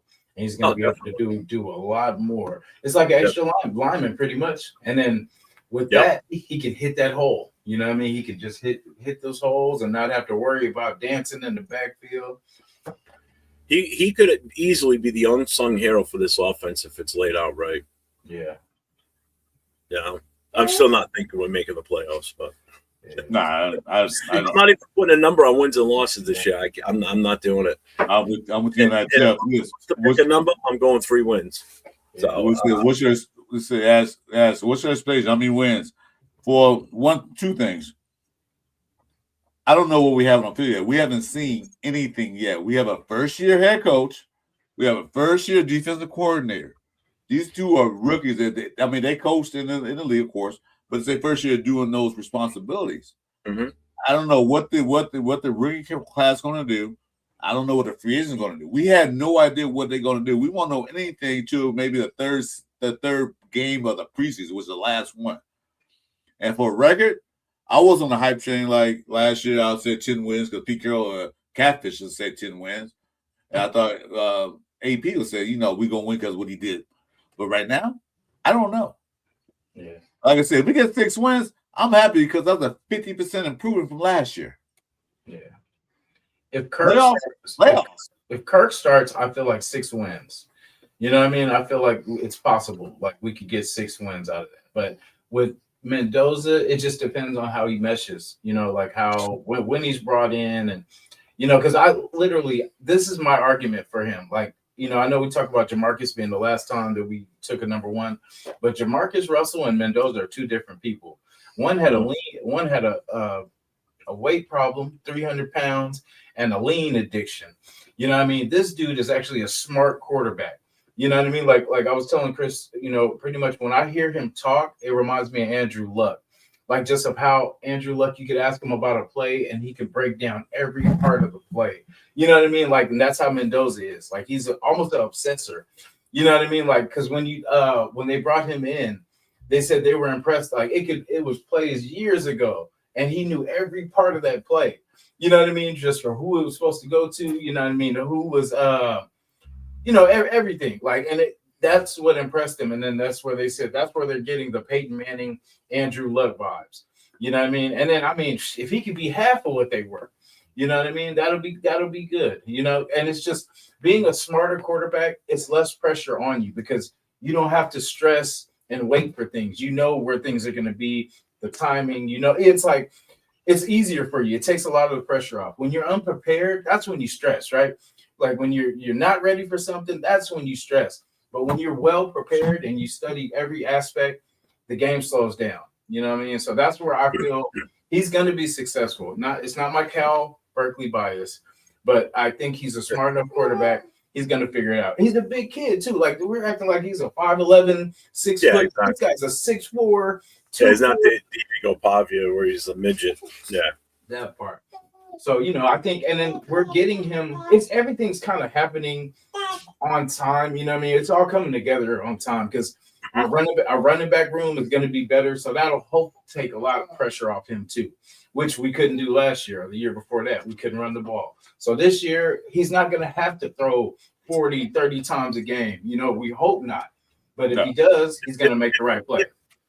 If he's half of what Andrew Luck was, then that because Andrew Luck, I think, in all honesty, out of the last since the day he was drafted, I still think he's probably the best quarterback to come out of college. Even better than Burrow and all these other guys. Andrew Luck was a different beast, man. And it's a shame that what happened to him with the injury, because I think that kid, he was amazing. He really was. I thought he was destined for stardom 100%, almost right from the get-go. He was destined to be a Hall of Famer. I mean, you look at his play and his mentality. I watched him at Stanford. I'm like, when he played against USC, like they always beat us because his thought process was so quick, and he got the ball in his hands so fast that the coach said, "We're gonna suck for luck," and they did, and they got him. The situation was good there because, like you said, he got hurt, got hit, just couldn't take it anymore. And I don't blame him. He didn't do anything, but they didn't win championships or whatever. But it's just his ability to recognize and adapt as the game goes on, and just the talent he had around him and everything at that point was okay, But I think he could have been something special. Like, don't get this wrong either. Like Tom Brady's records, no one's ever going to break those records. No. There's going to be no quarterback from here on out that's going to last in this league as long as he did. So did I think he would do that? No, I don't think anybody will. Those records will never be broken. The only one that's even close and he's still playing is Aaron Rodgers, I believe. And Mahomes, if he had kept winning, like he's lost a couple now. So I mean, he was the closest to starting early, like the first couple years. So it was going to be a little easier for him to kind of. Yeah, but you're also looking at two different play styles. He puts his body out there a lot more than Brady ever did. So will Mahomes last 20 years in this league? I doubt it. I can't see it. I mean, he's already just had a major ACL reconstruction. So did Brady. I get it. Brady did too. But Brady was more of a pocket quarterback. He never was mobile. He only ran if he absolutely had to. But he would. Like that's the thing with him. Like, and that's what made it successful. Is because we least expect him to run and take off for that first down, and that's when he gets you. You got everybody else covered, and then bam. Mahomes is going to be 31. Holy shit, he's already done his peak. He's 31 already. Don't see. That's what I'm saying. He's not going to be the same. That. Yeah, no one's going to break that TD record. No one's going to break the yardage record. It's just not going to happen. Yeah. It's just not. What's up, Hitstick? It's just not going to happen. Yeah. He doesn't have Tyreek Hill no more, so that what I mean. He's still out there, so who knows? That'd be crazy. Yeah, rumor said we should get him. Like I watched a guy with landing spot. Like, no, we don't want that. We don't want that. Only as a distraction. Like if we don't need no more headaches. We're good. We already dealt with Christian Wilkins and the other Cocoa Puff guy, the edge rusher. We need more of that. Distractions. Plus, he had child abuse things on his thing, so I don't think. Did he? Was that? Didn't he break his kid's arm? Yeah, domestic violence or something like that. Yeah. Well, that was also Stephon Diggs, and that's why I know people keep saying that we should go after him. I'm like, Mark Davis is not going to bring those guys. I can't see the Raiders bringing him in. Mark Davis will not allow that. No, I just would not. We don't want that moniker. Like, we're bringing all the. It's the fact of the whole Fred Biletnikoff issue. No, and the fact that he supposedly strangled his cook, was trying to choke her, and that's how Biletnikoff's daughter was killed. She was strangled to death, and you're going to bring a guy in that's being accused of strangling or trying to choke out their cook or whatever it was, their housemaid or whatever. Hell no. No. We don't need that. We don't need that here. I got to ask you guys this. I'm waiting to see your reactions on this one. What was your honest opinion on McCoy when you first heard that we grabbed him? I'd say utter like shock that he landed to us, because he's been in, if he's available, I get him at that DB spot. It's either him or it was Malik Muhammad or of course Bonds. Then when we got him, because I heard the story or whatever, and it was like, damn, that's crazy. And only us would take a chance like that, And but that's the thing. But everyone was pretty much like, that's why, like, after the draft, everyone always gives their opinion on pretty much the player, and then automatically they were like, oh my God, the Raiders just might have got the steal of the draft right here. And then I was like, oh damn, you know what I mean? Because the other guy on the other side got drafted, so he was off the board, and then they were like, yeah, what's his name? He could slide, he could end up at UDFA and all this, and then we pick him up, and then that's when you hear all the stuff like, this could be the number one corner in the league. They were saying that he was even better than the one the Chiefs got. You know what I mean? So, like, really, they said if it wasn't for the injury, he would be that top DB. So, all the good started coming out. And then there was the risk factor. And I'm like, damn, it would just have to be some kind of just do or die with us. Yeah. And it's like, because I'm like, damn, I want the kid to have a good career. Even though he's, with us, I would just want the kid to be all right. And, just the way they were saying, basically, he could play this year, but at some point. So I'm like, okay, there's a chance. And they're like, yeah, he's even cleared to go this year. So, I mean, it's one of where we've taken risks on players before, but it somehow feels different. I feel like usually we're used to it going negative, like, the worst case scenario. But I feel like it's a smarter regime. They're going to take their time and they're going to do it right. You know what I mean? And a lot of people are saying that it's not as extreme as they were making it to seem. So a lot of teams just stayed away just to not. But really, after the draft, you start to see that it's not really as bad as, it could be. But right now, it's not as bad as it could be. So what'd you think, Chris? I was actually shocked that he was still there in the fourth round. When they said his name, I said, I watched the draft, but after Mendoza pick, kind of like, I was watching it, I was kind of tuned out. Second round was looking more intense. That's it. Second round looked pretty good. Third round, hey, we did better. But then when they took him in the fourth round, I said, wait a minute, he's still there? He wasn't paying attention. And I was like, if it wasn't for that injury and all that stuff, he didn't play last year, he'd have been easily a top 15 pick. Easily. And we got him. So we have an injury. And what killed me is like, it could be a career-ending surgery. Yeah. But I'm sure the Raiders did their homework. Like, hope so. He might not even need an injury. As Red I said, he was in full practice yesterday. So I was like, you mean tell me we got one of the best corners in the league on our team from the league, not last year, but even before last? Yeah. I was excited. My take on this is low risk, extremely high reward. And when I say low risk, I mean because of where we got him. We got him through a trade that we had made. I think it was the Buffalo trade. So we ended up with the number one pick in the fourth round. So we take him in the fourth round. So right then and there, already in the fourth round, there's less pressure on a player to be that guy. Okay. So if he turns out to be that guy, we look like absolute geniuses. Now, here's the thing with him. Didn't play at all last year. So everybody's basing everything that he's done on this 2024 game film. Okay. So everything's based on that. And if you watch that game film, he was lights out. Yeah. Okay. He was phenomenal. If he would have played last year and had the same type of season last year, he would have been a top 5 pick easily. Mm-hmm. Easily a top 5. He would have been ahead of Caleb Downs and a lot of these other guys that were taken early in this draft. He would have been up there. So for us to get him in the fourth round at the first pick overall in the fourth, I think that is probably the steal of this draft.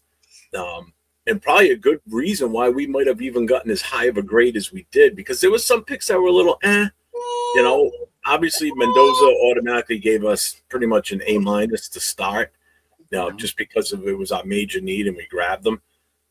But to get him in the fourth round, man, that's ridiculous. And I love it. You know, he's young. He's only 20 years old. That's the other thing. He's only got 20 years. Didn't play at all last year, so his body has no wear and tear on from that. He was just recovering from the injury. Okay, so his biggest wear and tear on him last year was rehabbing. Okay, he ran at the combine. He had a good number at the combine too, even with the knee issue. Supposedly, it's something that can be addressed now, where he can get the surgery and then he'll be good. I would rather him if the surgery looks like it's going to be extremely successful, if they pull this off, like the odds are great, then I would suggest probably getting it now, and that'll set him up. Because if he doesn't and something goes wrong, that could end his career. Right. You know, but that's still part of that low risk. We only used a 4th rounder on him. So if it doesn't work out, you know, it was an injury issue. It wasn't because of character issues or we drafted him too high or anything like that. 4th rounders don't usually contribute to your team other than in spot play here and there. You know, you want them to be rotational and shit, but this is a kid that's got the opportunity to be a starter. Yeah. You know, to have an immediate impact. Our secondary is already looking better on paper. Right. But again, I'm still in that same mindset of let's see what they look like on the field against pure NFL competition. I was gonna say too, but they brought in guys too in the draft too, so we drafted basically 3 D backs in the draft. That's what I was about to say. Like, basically, they're not going to say it, but Hezekiah Massis was pretty much like a backup, just in case it doesn't work out. You know what I mean? And I like that pick too. Yeah, I was gonna say he's going to compete. That was a good pick. I thought that was another late round pick. I like, why is this guy dropping down? But you know, we were all, everybody was all hoping that we were going to get a defensive tackle, that zero nose tech, and me especially, because I was a big pusher for that one too. But then when you sit back and you look at it now, the coaching staff and the GM's crew, and the scouts, they realized that we had a bad secondary last year. It was atrocious. Okay, and we had a bad set of linebackers, so they addressed that in free agency. Then they seriously addressed the secondary in the draft. I mean, they're bringing in guys that are gonna. There's gonna be some guys that were starters last year that are gonna be lucky to even make the team. To be honest with you, I think there's gonna be some guys that are not gonna be on the roster that were starters last year. And it's the fact that there was no competition. We were just throwing any warm body out there for the most part because we just had such a shitty talent team. You know, this year could be different big time because with these guys we drafted, these are guys that are going to have an impact immediately. Oh, they're going to push these guys. They're going to push these guys immediately as soon as they get out there. Like, you know what? If you're not going to do it, I'll do it. Yep, there will be starters on last year's roster that will be fighting by their fingertips to hang on to this roster and be part of the 53. You know, there's going to be a lot of odd men out here. I'm telling you, this is going to be all like a whole new team with all the free agents we brought in and all these draft picks. Man, I'm excited, to be honest with you. I'm excited to see who makes the team and who doesn't, and who starts. I can think of one right now. It's probably on the way out the door now. So that's DCAM. He's probably on the way out. And he spent most of the year last year injured too. Yeah, I think but we don't know. We'll see how it goes. So that pick was great. But like you said, the 4th round picks usually are rotational pieces or camp bodies. But him being a 4th round, just like I said, if he doesn't work out, it's like we pick Arnett. You know, we did him the 1st round. We come in there on a waste of time, wasted pick. Yeah. So we're good. We just didn't do enough character investigation on some players back then. No, he was a Gruden grinder. Yeah, a Gruden grinder. Oh no! Hey, I remember what he said about Arnett. Basically, it was Jeff Okudah that was on the other side, and then basically he was like, "Yeah, but what's his name was getting all the attention, so he was, you know, what I mean, seeing all the throws and stuff like that because they weren't throwing to the other side." Right. I think it was Jeff Okudah. Well, wouldn't that be the same thing that happened to Namdi? When Namdi was here, people didn't throw to him because he was that good. So the other corner got all the fucking work. Yeah. Stanford Route was getting action. Yeah. You know, I was saying Greedy last year. They went to a stroke side. They throw it in. They said Greedy got burned so many times. Well, they didn't throw a Stokes side because that's what Stokes going to do. They threw the Greedy side and test him out, and they won. They just won. They got an A plus for that because he got burned so many times. I think, in all honesty, I think Porter stays because he was our pick last year, and that's a spy tech guy. I think anybody that wasn't here or that's not a pick from spy tech's regime is going to be in danger, because it happens every year on all these teams when a new guy comes in. If there's any holdovers from the old regime that just they don't feel as well working out, they're going to get rid of them. And I think Porter stays, but I think some of the other guys are going to be gone. Yeah, Kaibu Kelly's gone already anyway, so this is not my guy. I didn't hire you, so I can get rid of you. So bye. I mean, they addressed our major needs. That's how I look at it, And that also tells me that, now that they're moving Laki Tassi to defense at nose tackle, I think when it comes to that zero technique, I think that they feel as though he can fill that spot.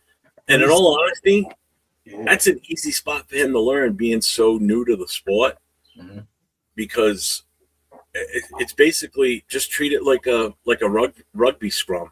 You take on as many blockers as you can. You plug up as many holes. You just be that disruptor in the middle. You're big, you're mean, you're strong. Just go beat up the guy in front of you. Just don't get a penalty. That's what I talked about Friday night. Me and Jack and that man. We said Lakatos go back defensive nose guard or line where he should have been last year. Yeah, because there's no really scheme set. All you got to do, the ball set height, just go for it. Get him. That's it. There's no run this way, run that way, no counter. Height, boom, go. He's big, strong, and he's fast. 370 is crazy, bro. 370. And this whole time we were asking for 340 from McDonald, like all this, and then we had it the whole time. Yeah, there you go, Jack. See man, destroy man. That's it. That's the mentality he has. That's what a nose tackle does. Plain and simple. The only one that I've seen in a long time that does even more is like Dexter Lawrence. I mean, the guy's got 30 plus sacks already as a nose tackle. That's a crazy stat for a nose tackle. That shows you how dominating he is in the middle. 30 sacks. That's just a little under half of what Max has, and he's a defensive edge. He's an edge rusher, and he's got almost half of what Max has already. And you're a nose tackle? That's crazy. Mm-hmm. That's fucking crazy numbers. So Laki Tassi, I think he was short for the offense anyway, based on what we brought in free agency with Linderbaum. So right there already moved someone else out of the way. And then what we did in the draft too. So moving it, because they moved him before the draft, if I'm not mistaken. They moved him back to defense prior to. So they had a plan. They definitely had a plan. So by doing that already showed that they probably weren't going to take it. We just never looked into it enough. We never read into it. That's why we weren't taking a DT. That's why I said, you know what, we don't need McDonald because we do have a couple of nose tackles. We got guys that can play that position. So why are we gonna waste a draft on that? You got a guy that's bigger and stronger than McDonald, like Jason just said. You got a guy that's bigger and stronger than McDonald. Yeah. Young room. Young too. Yeah. Lalu, Pegues, Tonka. You know what I mean? Guys that we. And there's a name you haven't even mentioned yet, Butler. Butler's still there. All about Butler too. I mean. 805 would be ashamed of you right now because you didn't say Butler. Yeah.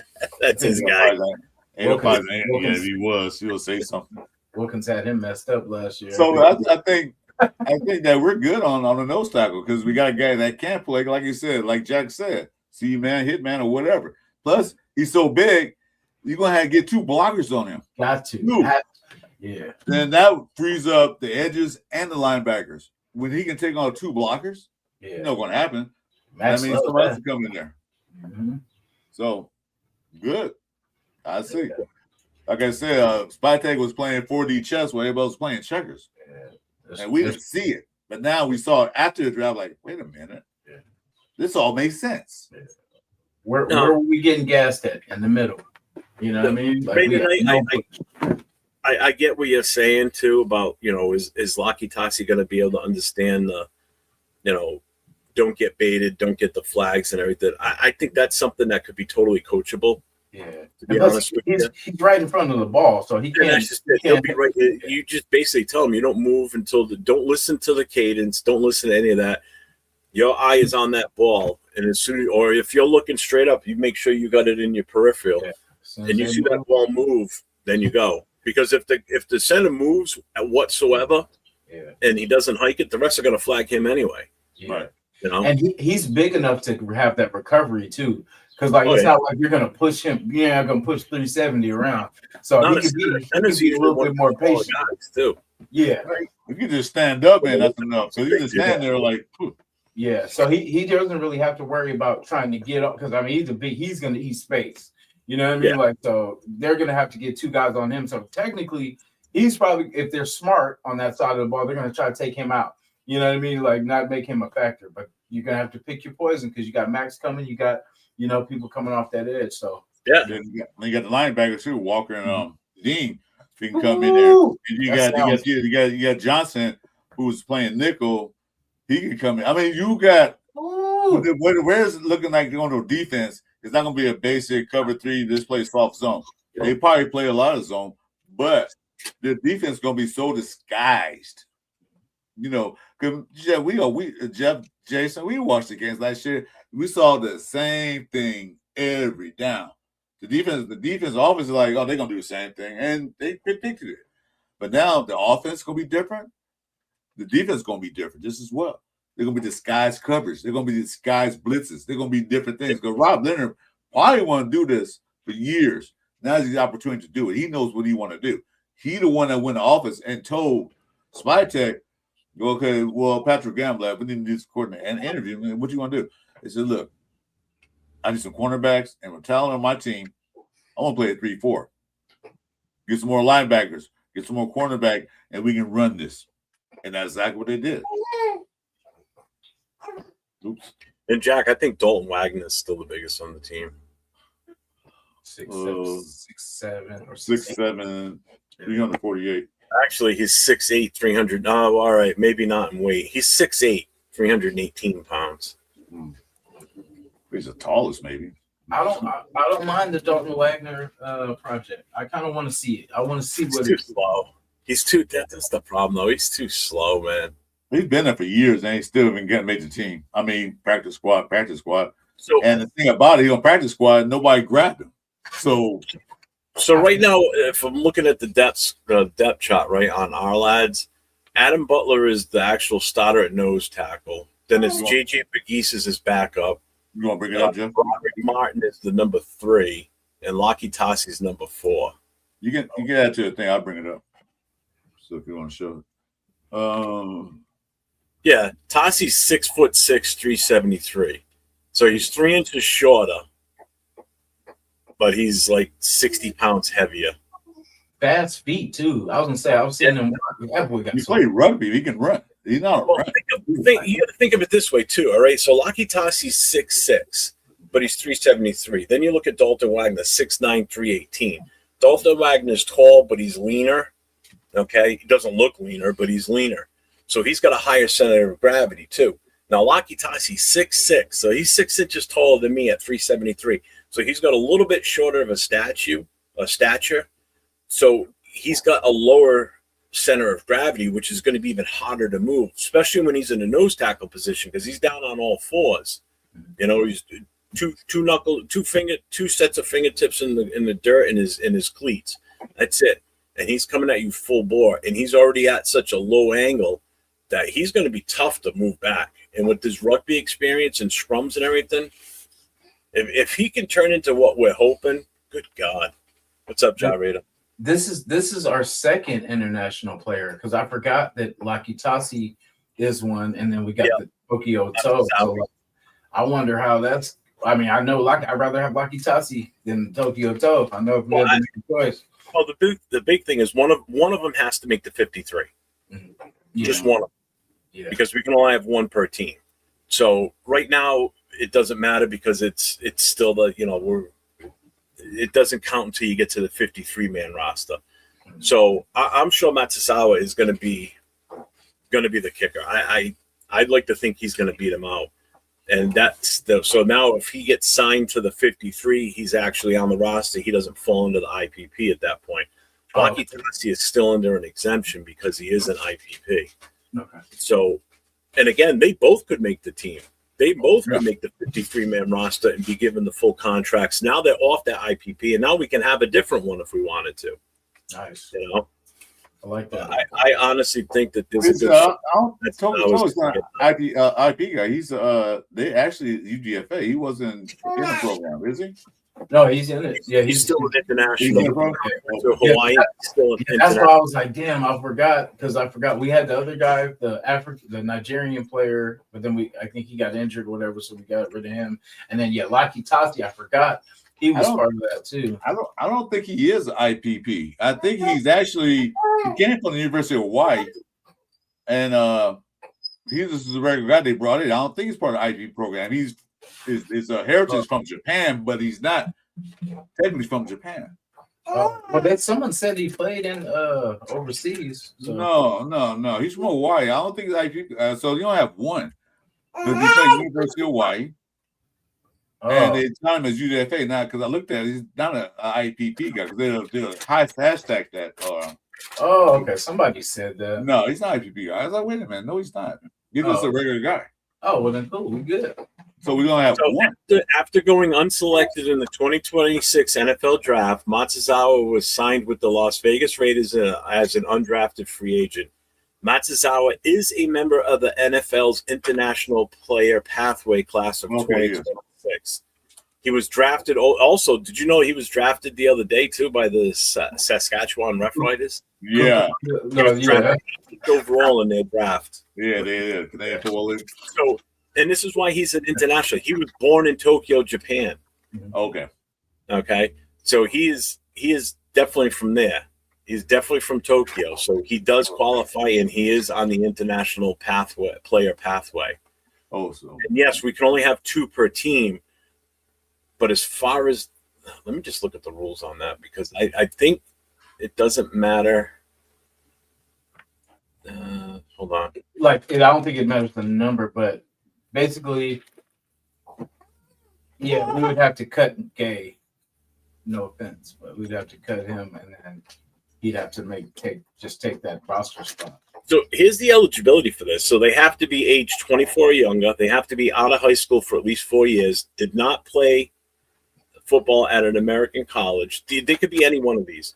Now, ability to speak English, not a citizen of the U.S. or Canada, so he's a citizen of Japan. Must be available and eligible to travel to U.S. for 2 months from the first week of March. So, roster regulations. Let's see. See, so it is so we can have both of these guys. The NFL has specific regulations for players that sign through the IPP. The teams to which each IPP player is assigned are allowed 91 players on their off-season rosters, one more than those teams that are participating in the IPP that year. At the point when the rosters need to be cut to 53 at the end of preseason, the participating teams must decide the status of their IPP players. So we can have multiple IPP players on our roster right now, but when we get to the 53, we can only have one. So if one of those 2 guys makes the roster, the 53-man roster, the other one can stay on the IPP. So we could have 6 IPP guys if we wanted to right now, but we're going to whittle it down to just 1 by the 53.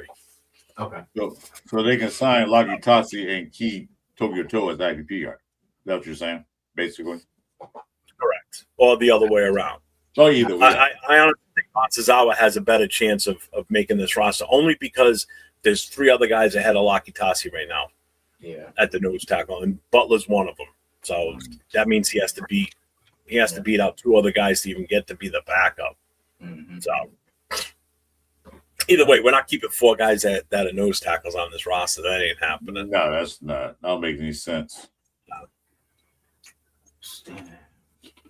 Anyway, so that's good news on the front. We're looking good. Like I said, we always look good on paper. Every year we look good on paper. We got to put out on the field. You know, there was mentioned that McCoy is out there practicing. Yeah, that's his rookie minicamp. That went against the regular guys. That's not into OTAs. Let's see how he goes against the veterans. Let's see what he does. The other guy, the guy, the DE they drafted, look good on paper, look good in practice. We'll see. My main thing is that, okay, we're building up. We had great free agency. We had a great draft. Let's put it all together. And I hear the noise like, oh, Rare's going to the playoffs. Rare might be a playoff team. Stop that noise now. But like you said, Jeff, you start doing that, we get high expectations. Like we want high expectations on Pete Carroll, and then all of a sudden, boom, it drops off. We don't go. We barely win 3 games. We should have went 2-15, but we went 3-14. So let's stop all that nonsense. Let's see this year. Let's put the product on the field and see this year and see how it goes. 6 games for me, I think I'll call it a winning season compared to the last 3 years. Sure, if we win 1 game more than last year, that's a win. That's success. Yeah, but it's not how we win, it's how we play on the field. If we're competitive in every damn game. That's all I care. Yeah. I don't care how many wins or losses we have. I want to see a more cohesive team out there.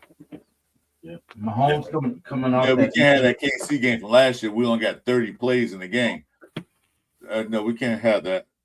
Because teams do 30 plays in 1 quarter. We do 30 plays in the whole game. We can't see that no more. I don't want to see that. Anyway, what time is it? Oh, yeah. It's almost time for lunch. It's almost time for dinner for you, Jeff.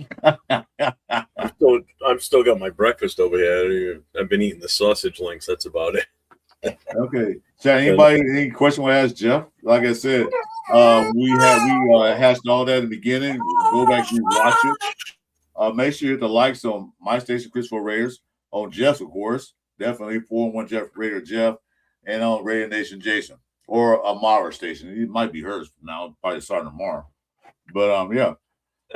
Any questions? Anything? Any response? Anything we want to talk about before we call this a wrap? The only thing I got coming up this week is I mentioned it last night. We're taking a hiatus from the Most Notorious and the Raider Connection for the next pretty much the month of May. Thursday night on Raiders Coast to Coast with myself and LB Raider 10 Nathan. We're gonna have a special guest on. We're gonna have Brian Fowler on from All In Autumn Wind. So we're gonna be interviewing him and asking him a bunch of questions, about last year and everything that's going on with him. I did get to hook up with him last week at the draft, so him and I talked. We had talked prior to the Super Bowl in the AFC Championship, but he was going to both those games plus the Super Bowl, so his time was limited then. So we finally reconnected last week at the draft, and him and I talked, and I said to him, I'll reach out to you after everybody's back home and settled in. So we talked yesterday on the phone for a little bit. So it's going to be a good show. I'm excited for that one. And then Friday night's my No Huddle, which covers all 32 NFL teams. So if anybody's a fan of any other team in the NFL, get in the chat on Friday nights. I do the live phone calls, and then Saturday nights, Raider Nation Voices with myself and Jason Downs. So that's about it. Cool. All right, man. You guys stay tuned for those shows. Those shows are pretty good shows. Me and one thing we have it coming up. We have our not last, but we're gonna take our break because we have our Cover 3 show, and our special gonna be on the rookies defense. This will be the last one because now we're gonna take a break and get ready for Bakersfield. Okay, 805. What's up? All I know is Don is my favorite after Jeff. That's all he kept saying the whole weekend. He goes, "We're like doing better than you." I'm like, "Oh, thanks, guys." Everybody loved her out there, which is awesome. I tell you, you know what? And this is one thing I didn't say on this show. A huge shout out to her with helping out while we were out there. I mean, she's like my producer when we're out there, when we're doing all these different things. She's over there passing out my stickers, talking up my shows. I mean, she's a producer, promoter. I mean, I didn't even have to ask her to do it. She just did it on her own. It's not like I said, "Hey, when we get there, this is what you're going to do." But no, I didn't do that with her. She did that all on her own. I didn't say shit to her, So she's a trooper. She's an absolute trooper. She's your rock and your manager, man. We had a good time. You know what? Well, and I told her, I said, this isn't all about the whole draft experience. I said, this is also a time for you and I to go to a city we've never been to, see some of the sites, meet new people and just have fun while we're out there. It was tiring. Yeah, we were exhausted by the end of it, but we got to meet so many new people, and she's very outgoing, so she'll pick up a conversation with anybody. She's like a polar opposite of me. I take a little bit before I come out of my shell sometimes. But she was right in there talking to people she never even met before, and it was great. She's awesome. She was absolutely amazing. So the shout out to her big time. That was And awesome. shout out to 805 and those guys showing up too. That was awesome to be able to meet them face to face. And Dante too. I talked to Dante before in chats, and he's been on shows with me in the past. And to actually meet these guys in person was pretty cool too. So. Well, you couldn't meet severe face to face. So At least I'm a little bit closer to his height than some of his. So I don't have to strain my neck that much. I could just kind of lift my eyes up a little bit. Yeah, that's all I was saying though. Me and Jason gonna do our last Cover 3 show. We don't know if we're gonna be here or not. We'll see. But we're gonna after that, that'll be our last show until we get back from Bakersfield. And then we'll have some updates and all that stuff. But that'll be the last show. We might do, I don't know if we're gonna do a Sunday morning show. I have to discuss that with Jason, but we're gonna talk about the defensive picks, all 6 draft picks, and some of the UDFAs that we can discuss. Who will make team, who will not make teams. That's coming Tuesday night at 6:30 p.m. Pacific time, 9:30 Jeff's time. So stay tuned for that. Jason, you got anything to say? Man, just excited. Thanks, Jeff, for coming on. Appreciate you always. No problem, man. This was fun. Yeah, definitely, man. So I was good getting together, man. A lot better than the last time the three of us were together. I was thinking about that this morning when I got up. I'm like, shit, man. The last time the three of us were together, it kind of didn't go so well. Dang, that's crazy. I was That was the last time. I try to forget that, but then you bring man. it up. Yeah, it was pretty. I didn't remember it. You know what it was? In defense to Jason, he didn't realize how serious I was going to take his. Hey, just have fun with it. Just do it what you want. I'm like, okay. Yeah, I try to figure all about that. It's still in the archives. The boys were controlling a wheel in my head, and they just were going full speed. And I'm like, oh, we're going to do this. We're going to have fun with this. Yeah, So you guys have fun with it. I didn't. Dang, that's so I didn't know- crazy. That was the last time. I didn't know the game plan because he never told me what the game plan was.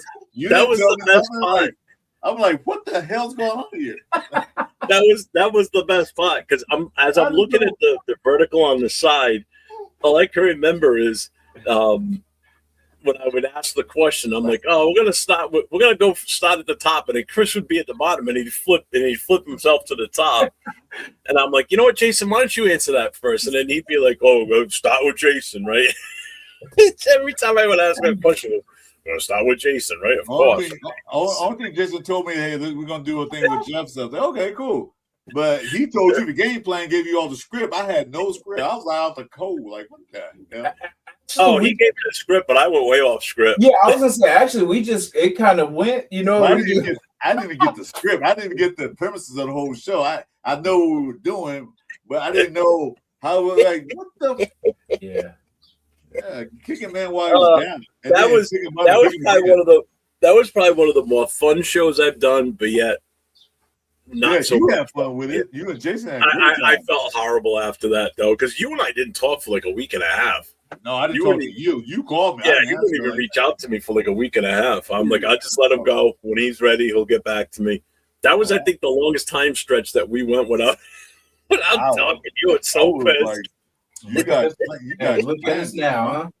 Look at us now. If anybody doesn't know what we're talking about, go back to one of their channels. And when was that? No, that was a long time ago. That was after that was after we hired Pete Carroll, like a month after I hired Pete Carroll. Like a year from go back a year or so on either one of their channels and watch that show where I was on. Watch that show. Do not watch that show. Well, if you want full context of what happened, go. Yeah, Jason, you tell them. Go watch it. Oh my god. It's worth it. You watch Chris from being so happy, and now I'm on the show with them and talking, and then he just gives you that look of just pure disgust and piss. He actually left the show a few different times too, if I'm not mistaken. I left the whole show. I said, I'm out of here. For a while, it was Jason and I on the screen, and he'd be gone. Was that before we started our shows? Was that? I was gonna say that was a while ago. I think that was it a Sunday. I think it was this show. It was a Sunday show, wasn't it? No. It was during the week. It was like before we did Cover 3 show. Started doing that. We did a couple shows together, but oh, that's right. Yeah, we just did before we some started Cover 3 show. Yeah, that's right. It was before Chewy got involved. Me just had the ass shows, but yeah. Oh man, that was God. Why'd you bring that up? Oh, I had to. You had to know that was coming up at some point. I did not know that was the last thing. Maybe that's why it's been a while. It's been a while. Yeah. If I was around in my cage, I didn't know what was going on. I said, what the hell? I want to ask a question. So you said, I remember one part of the show, you said, what does Pete Carroll mean? And I said, you said one word describe Pete Carroll. I said, I remember saying adults in the room. He said, that's more than one, Chris. Jason? Yeah. That's how I got started. Like, what the hell? And there was one you were like, you said, you ain't gonna let me answer it anyway. And then Jeff saw, all right, Jason, go ahead. Yeah, because I say something, Jeff cut me off, Jason. He's like, shit, I don't know why I'm gonna answer anyway. He's like, Jeff ain't gonna let me. You know what it is though? The best part was it wasn't even like on it was your StreamYard. You guys had control. And Chris could have cut me off at any time, and he never did. That was the funny part. I thought for sure he would have just like shut me up, like muted me or whatever. He didn't do anything. It's it wasn't even my StreamYard, and it was like I was controlling Chris like mystically. I was like, ooh. Actually, at that point in time, I was administrator on the show, so I can control anything. I was invited to get on video. So I can do anything. So whenever it came up, next episode, oh yeah. Yeah, when they came out, I could do anything. I could believe me. I wanted to take you on the show immediately, but I couldn't. This is Sparta. Only I had to do is leave. Yeah, it's funny now, but then, boy, you talk about. Oh, you were pissed. Angry black man. Yeah, I was.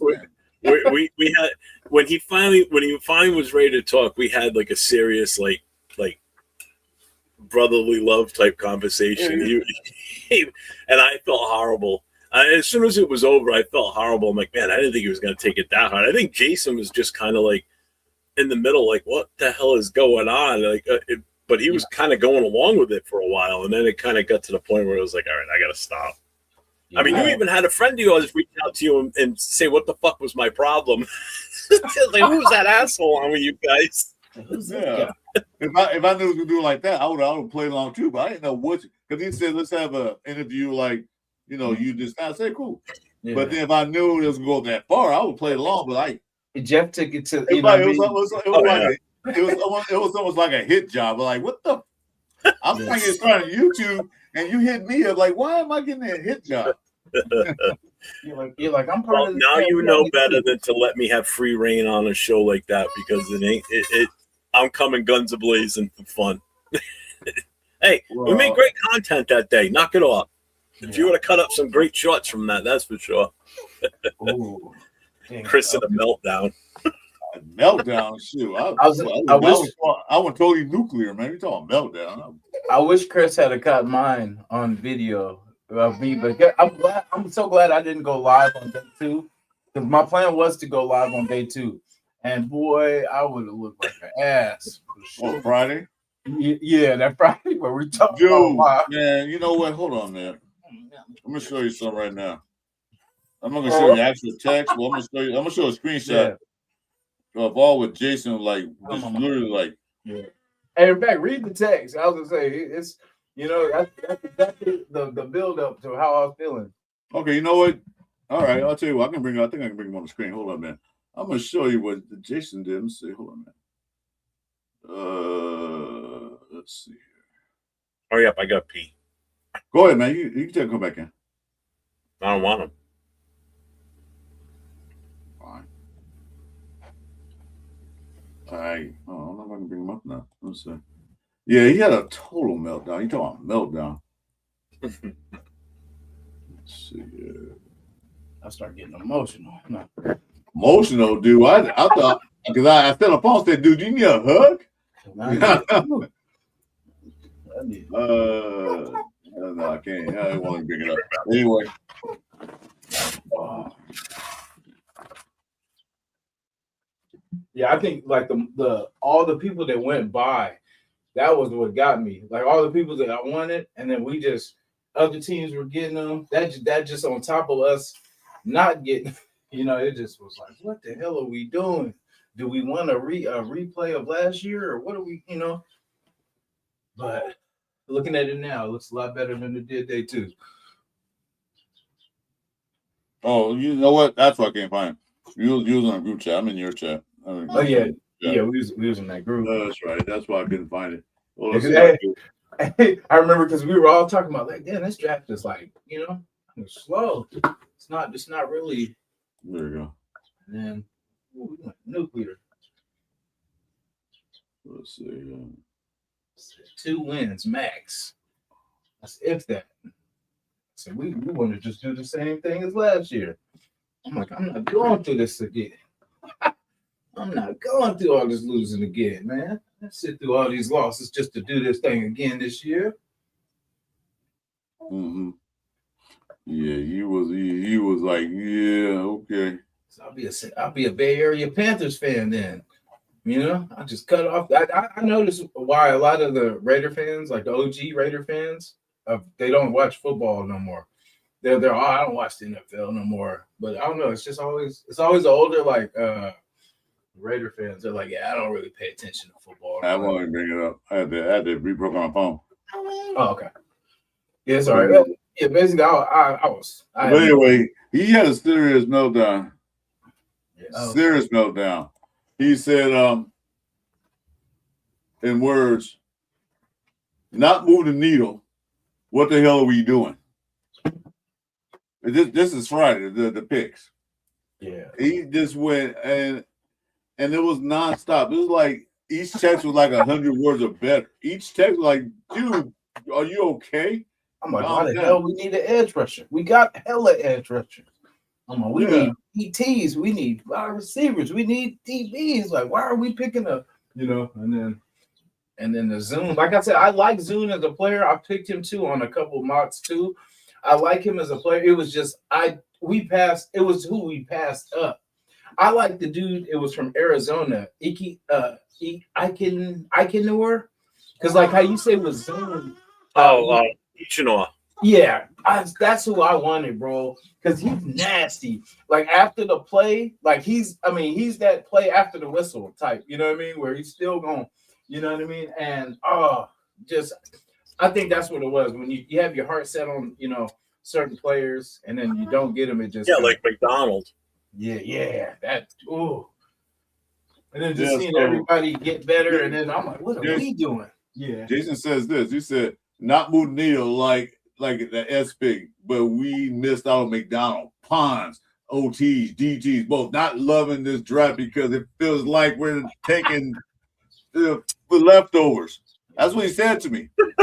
And so what I said, so I text him back. Okay, that's what you do, dude. Want me to sell you a ticket to Bakersfield? He said, no, I'm going, but I'm like, no, I'm going, but I'm pissed. No, I was like, I'm going, but I'm not gonna like it. And then after that, he said, 3 wins max. Sell you a ticket to Bakersfield?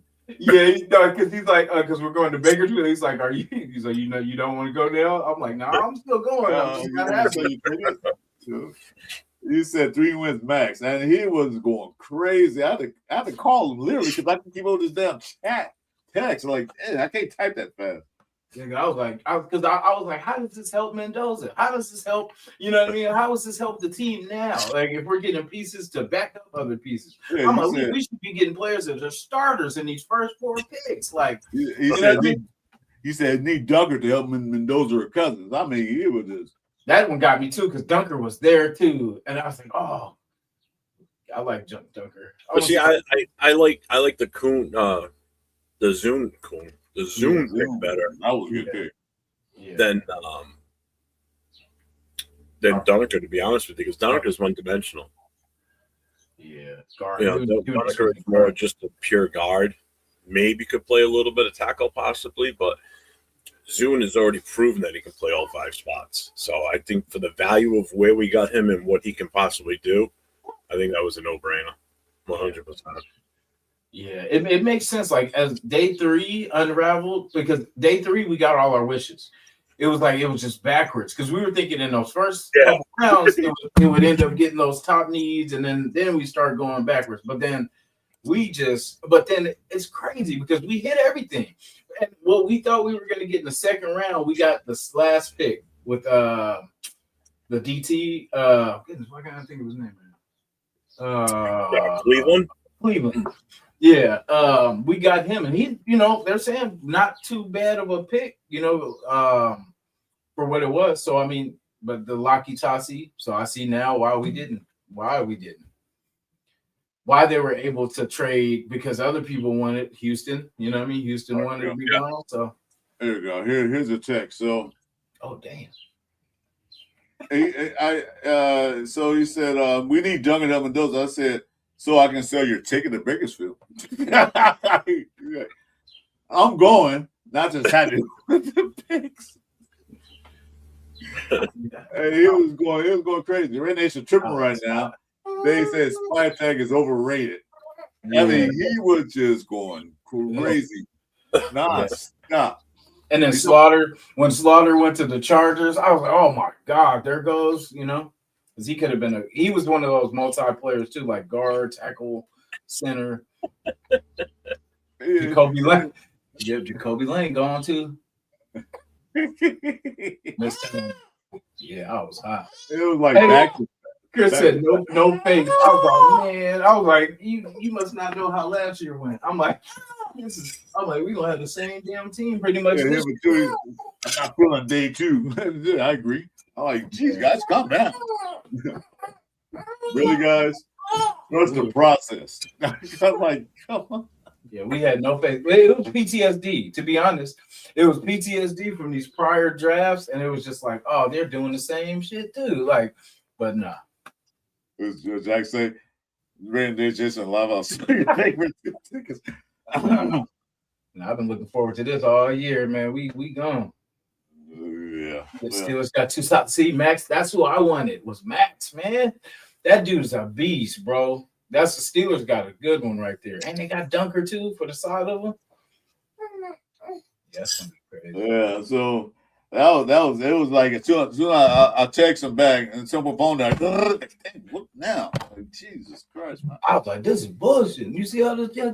We just left. That was hot. Because everybody was getting picked, and I'm like, damn it. I'm like, what are we doing? Like, I just wanted us to move up or something, like just to, And then I couldn't talk. My wife said, when I came to the living room, said, who are you yelling at? I said, I'm trying to get Jason's attention. He wouldn't let me talk. Like, Jason, hold on, wait. I was trying to record that. It was like, ooh.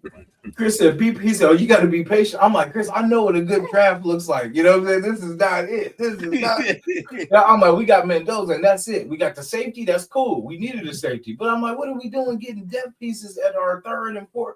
You know what I mean? Like, it's crazy. And he's like, no, but you got to have patience. It's like, it's not even over yet. I'm like, it's basically over. You know what I mean? Better now that Tyree's going, though.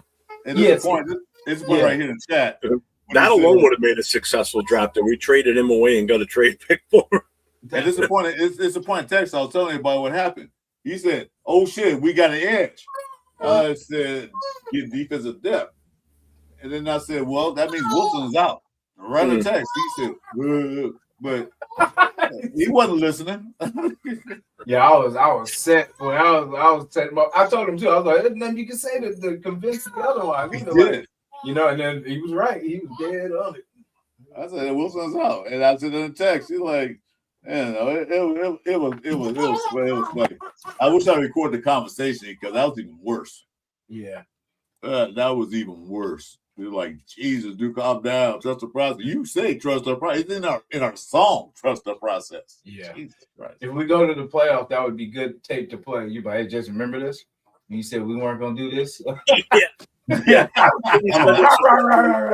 And especially if all those draft picks are actually starting in the game. Go, hey, Jason, remember what you said? Look, here's the starting roster, and here's who we drafted. You said 3 wins max. We're 3-0. You all right? Yeah, we got you on record, so yeah, you can't back out of it now. Yeah, it's on the internet forever unless you delete it. Yeah, but even No, then, it's it's still, yeah, I took a screenshot, so he can't delete. I'm gonna bring it back up. I'm like, damn it. No. I'm like, damn it. but, and my Anyway. mother on her way over, so I gotta kind of. Yeah, we're about out here too. I'm gonna go eat some. Well, shit, Thank you guys both for having me on. That was fun. It's been good sharing the screen again with you, Chris. Again, anytime, Jeff. Anytime you want to come in, just let me know. From the top. Start from the top. Yeah, this was a fun show. This was fun. It was very relaxing. I like it when I can come in and just not take over nothing. Yeah, I don't have to control nothing. I can just sit here, got my hands folded in front of me, and just ask me a question, and I'll talk. And I love it. That's what I told you when I talked to you about it. I said, Jeff, you've never really been a guest on the show. You've been like controlling most of the shows. Yeah. This time you come in as a guest, you can sit and relax, you can talk, everything else, and you have to do anything. We'll take care of all that. So anytime we come back in the show, man, you're always welcome, Jeff. Like I said, I'm gonna reiterate.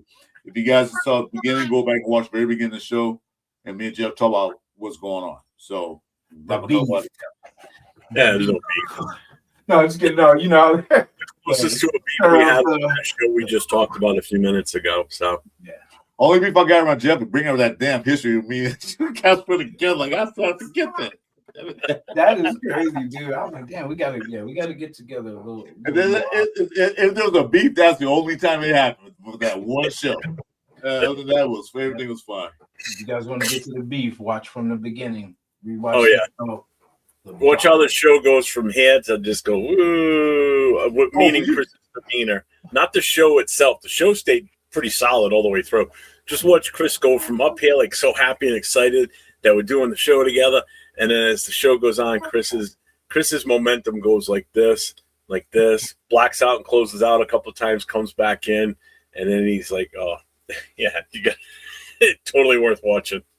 Man, it's funny now looking at it, but then it wasn't funny to me. Oh, it was pretty funny that day too, but well, not for me, it wasn't. You guys enjoyed the hell of it. I did. For you, yes. For me, I'm trying to go back. I'm trying to go back so I can see. Yeah, I'm gonna go see if I can find that show. Yeah, well, I go to history and I can tell you. You guys go back and watch it. You'll find it hilarious. That was last year. Yeah, it was about a year ago.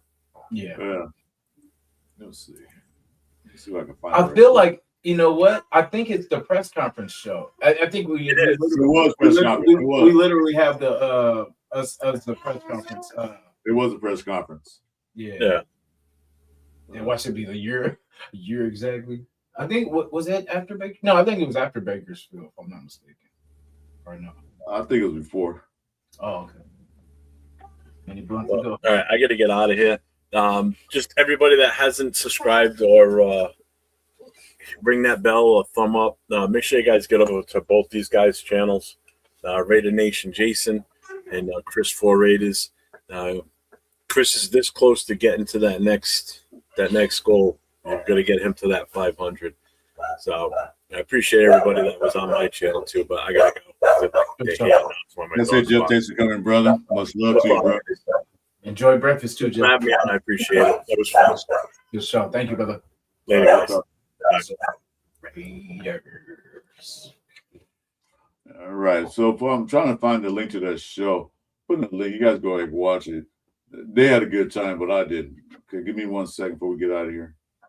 How'd you guys like Tim Brown showing Mendoza how to do the Raider chant? That was so cool. I love Tim Brown, man. Like, I swear, like, if you think of a Raider, I know we always think Charles Woodson too, but dang, man, Tim Brown, man, one of the ones, like, just cool ass dude. And then just to see him, working with Mendoza and just, getting him comfortable, getting him right. And yeah, great things to come. I'm excited. I really am. You know what I mean? I wonder, do you guys think we're going to do another one of those games that we did? Those preseason real life games, or was that just a Pete thing? Which is crazy how he pulled that off. Like, we've never done that before. And then, for us to have that was kind of cool. Oh my 510. Salute. Look, I'm looking for that show. Give me a minute. All right, I'm Chief. getting close to it. What was it called? It was was it the press conference?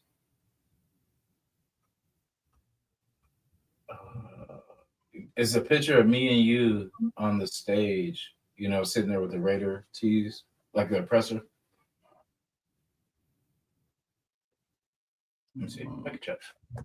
To find it too. Oh, Geno shit. Smith first one. So that was after we got Geno Smith, right? Dang. Geno. I can't find it. Let me see. Ooh, many lives ago. Well, I'll find it and I'll post it on Tuesday night. We do a Tuesday night show. Yeah, I got Hey, you. oh my. What's going on? Man, I can't find it. I know it's here. I said look deep into it. Yeah. Oh, here it goes. I got you right here. Post it. You want me to IG? No, put it in the chat so they can see it. Oh, got you. My bad. I'm a little slow. I'm a little on the slow side. No, you're not. You didn't have your morning coffee yet. I'm a little on the Zamir side this morning. There we go. Bam. The presser. And then I'll put it in the thing so you can see.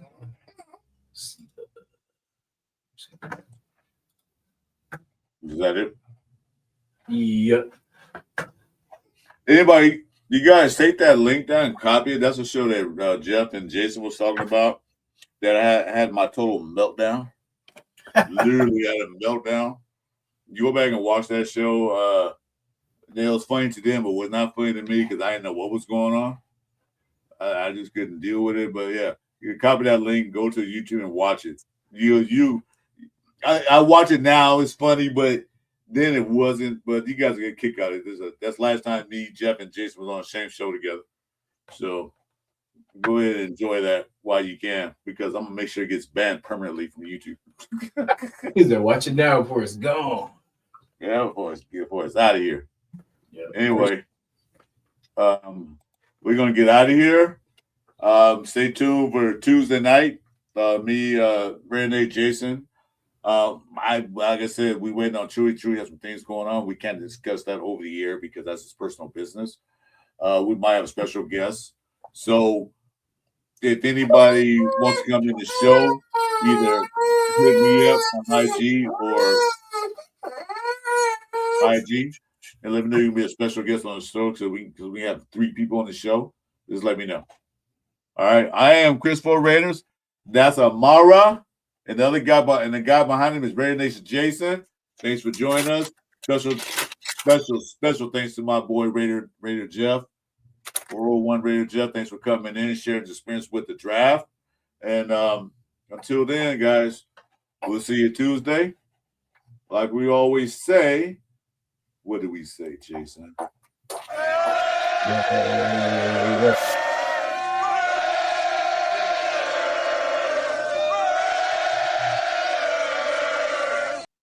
All right, guys, until Tuesday night, we'll see ya. Have a good Sunday morning. Enjoy your family. Be safe and be careful. See ya. Yes, sir. Raider Nation Jason. Chris, 4 Raiders. Chewy, and this the Cover 3 show.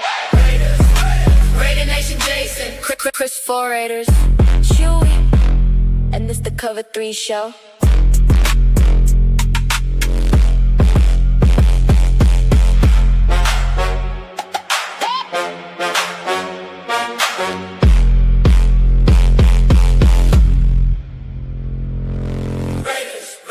Raider Nation Jason, Chris, 4 Raiders, Chewy, and it's the Cover 3 show.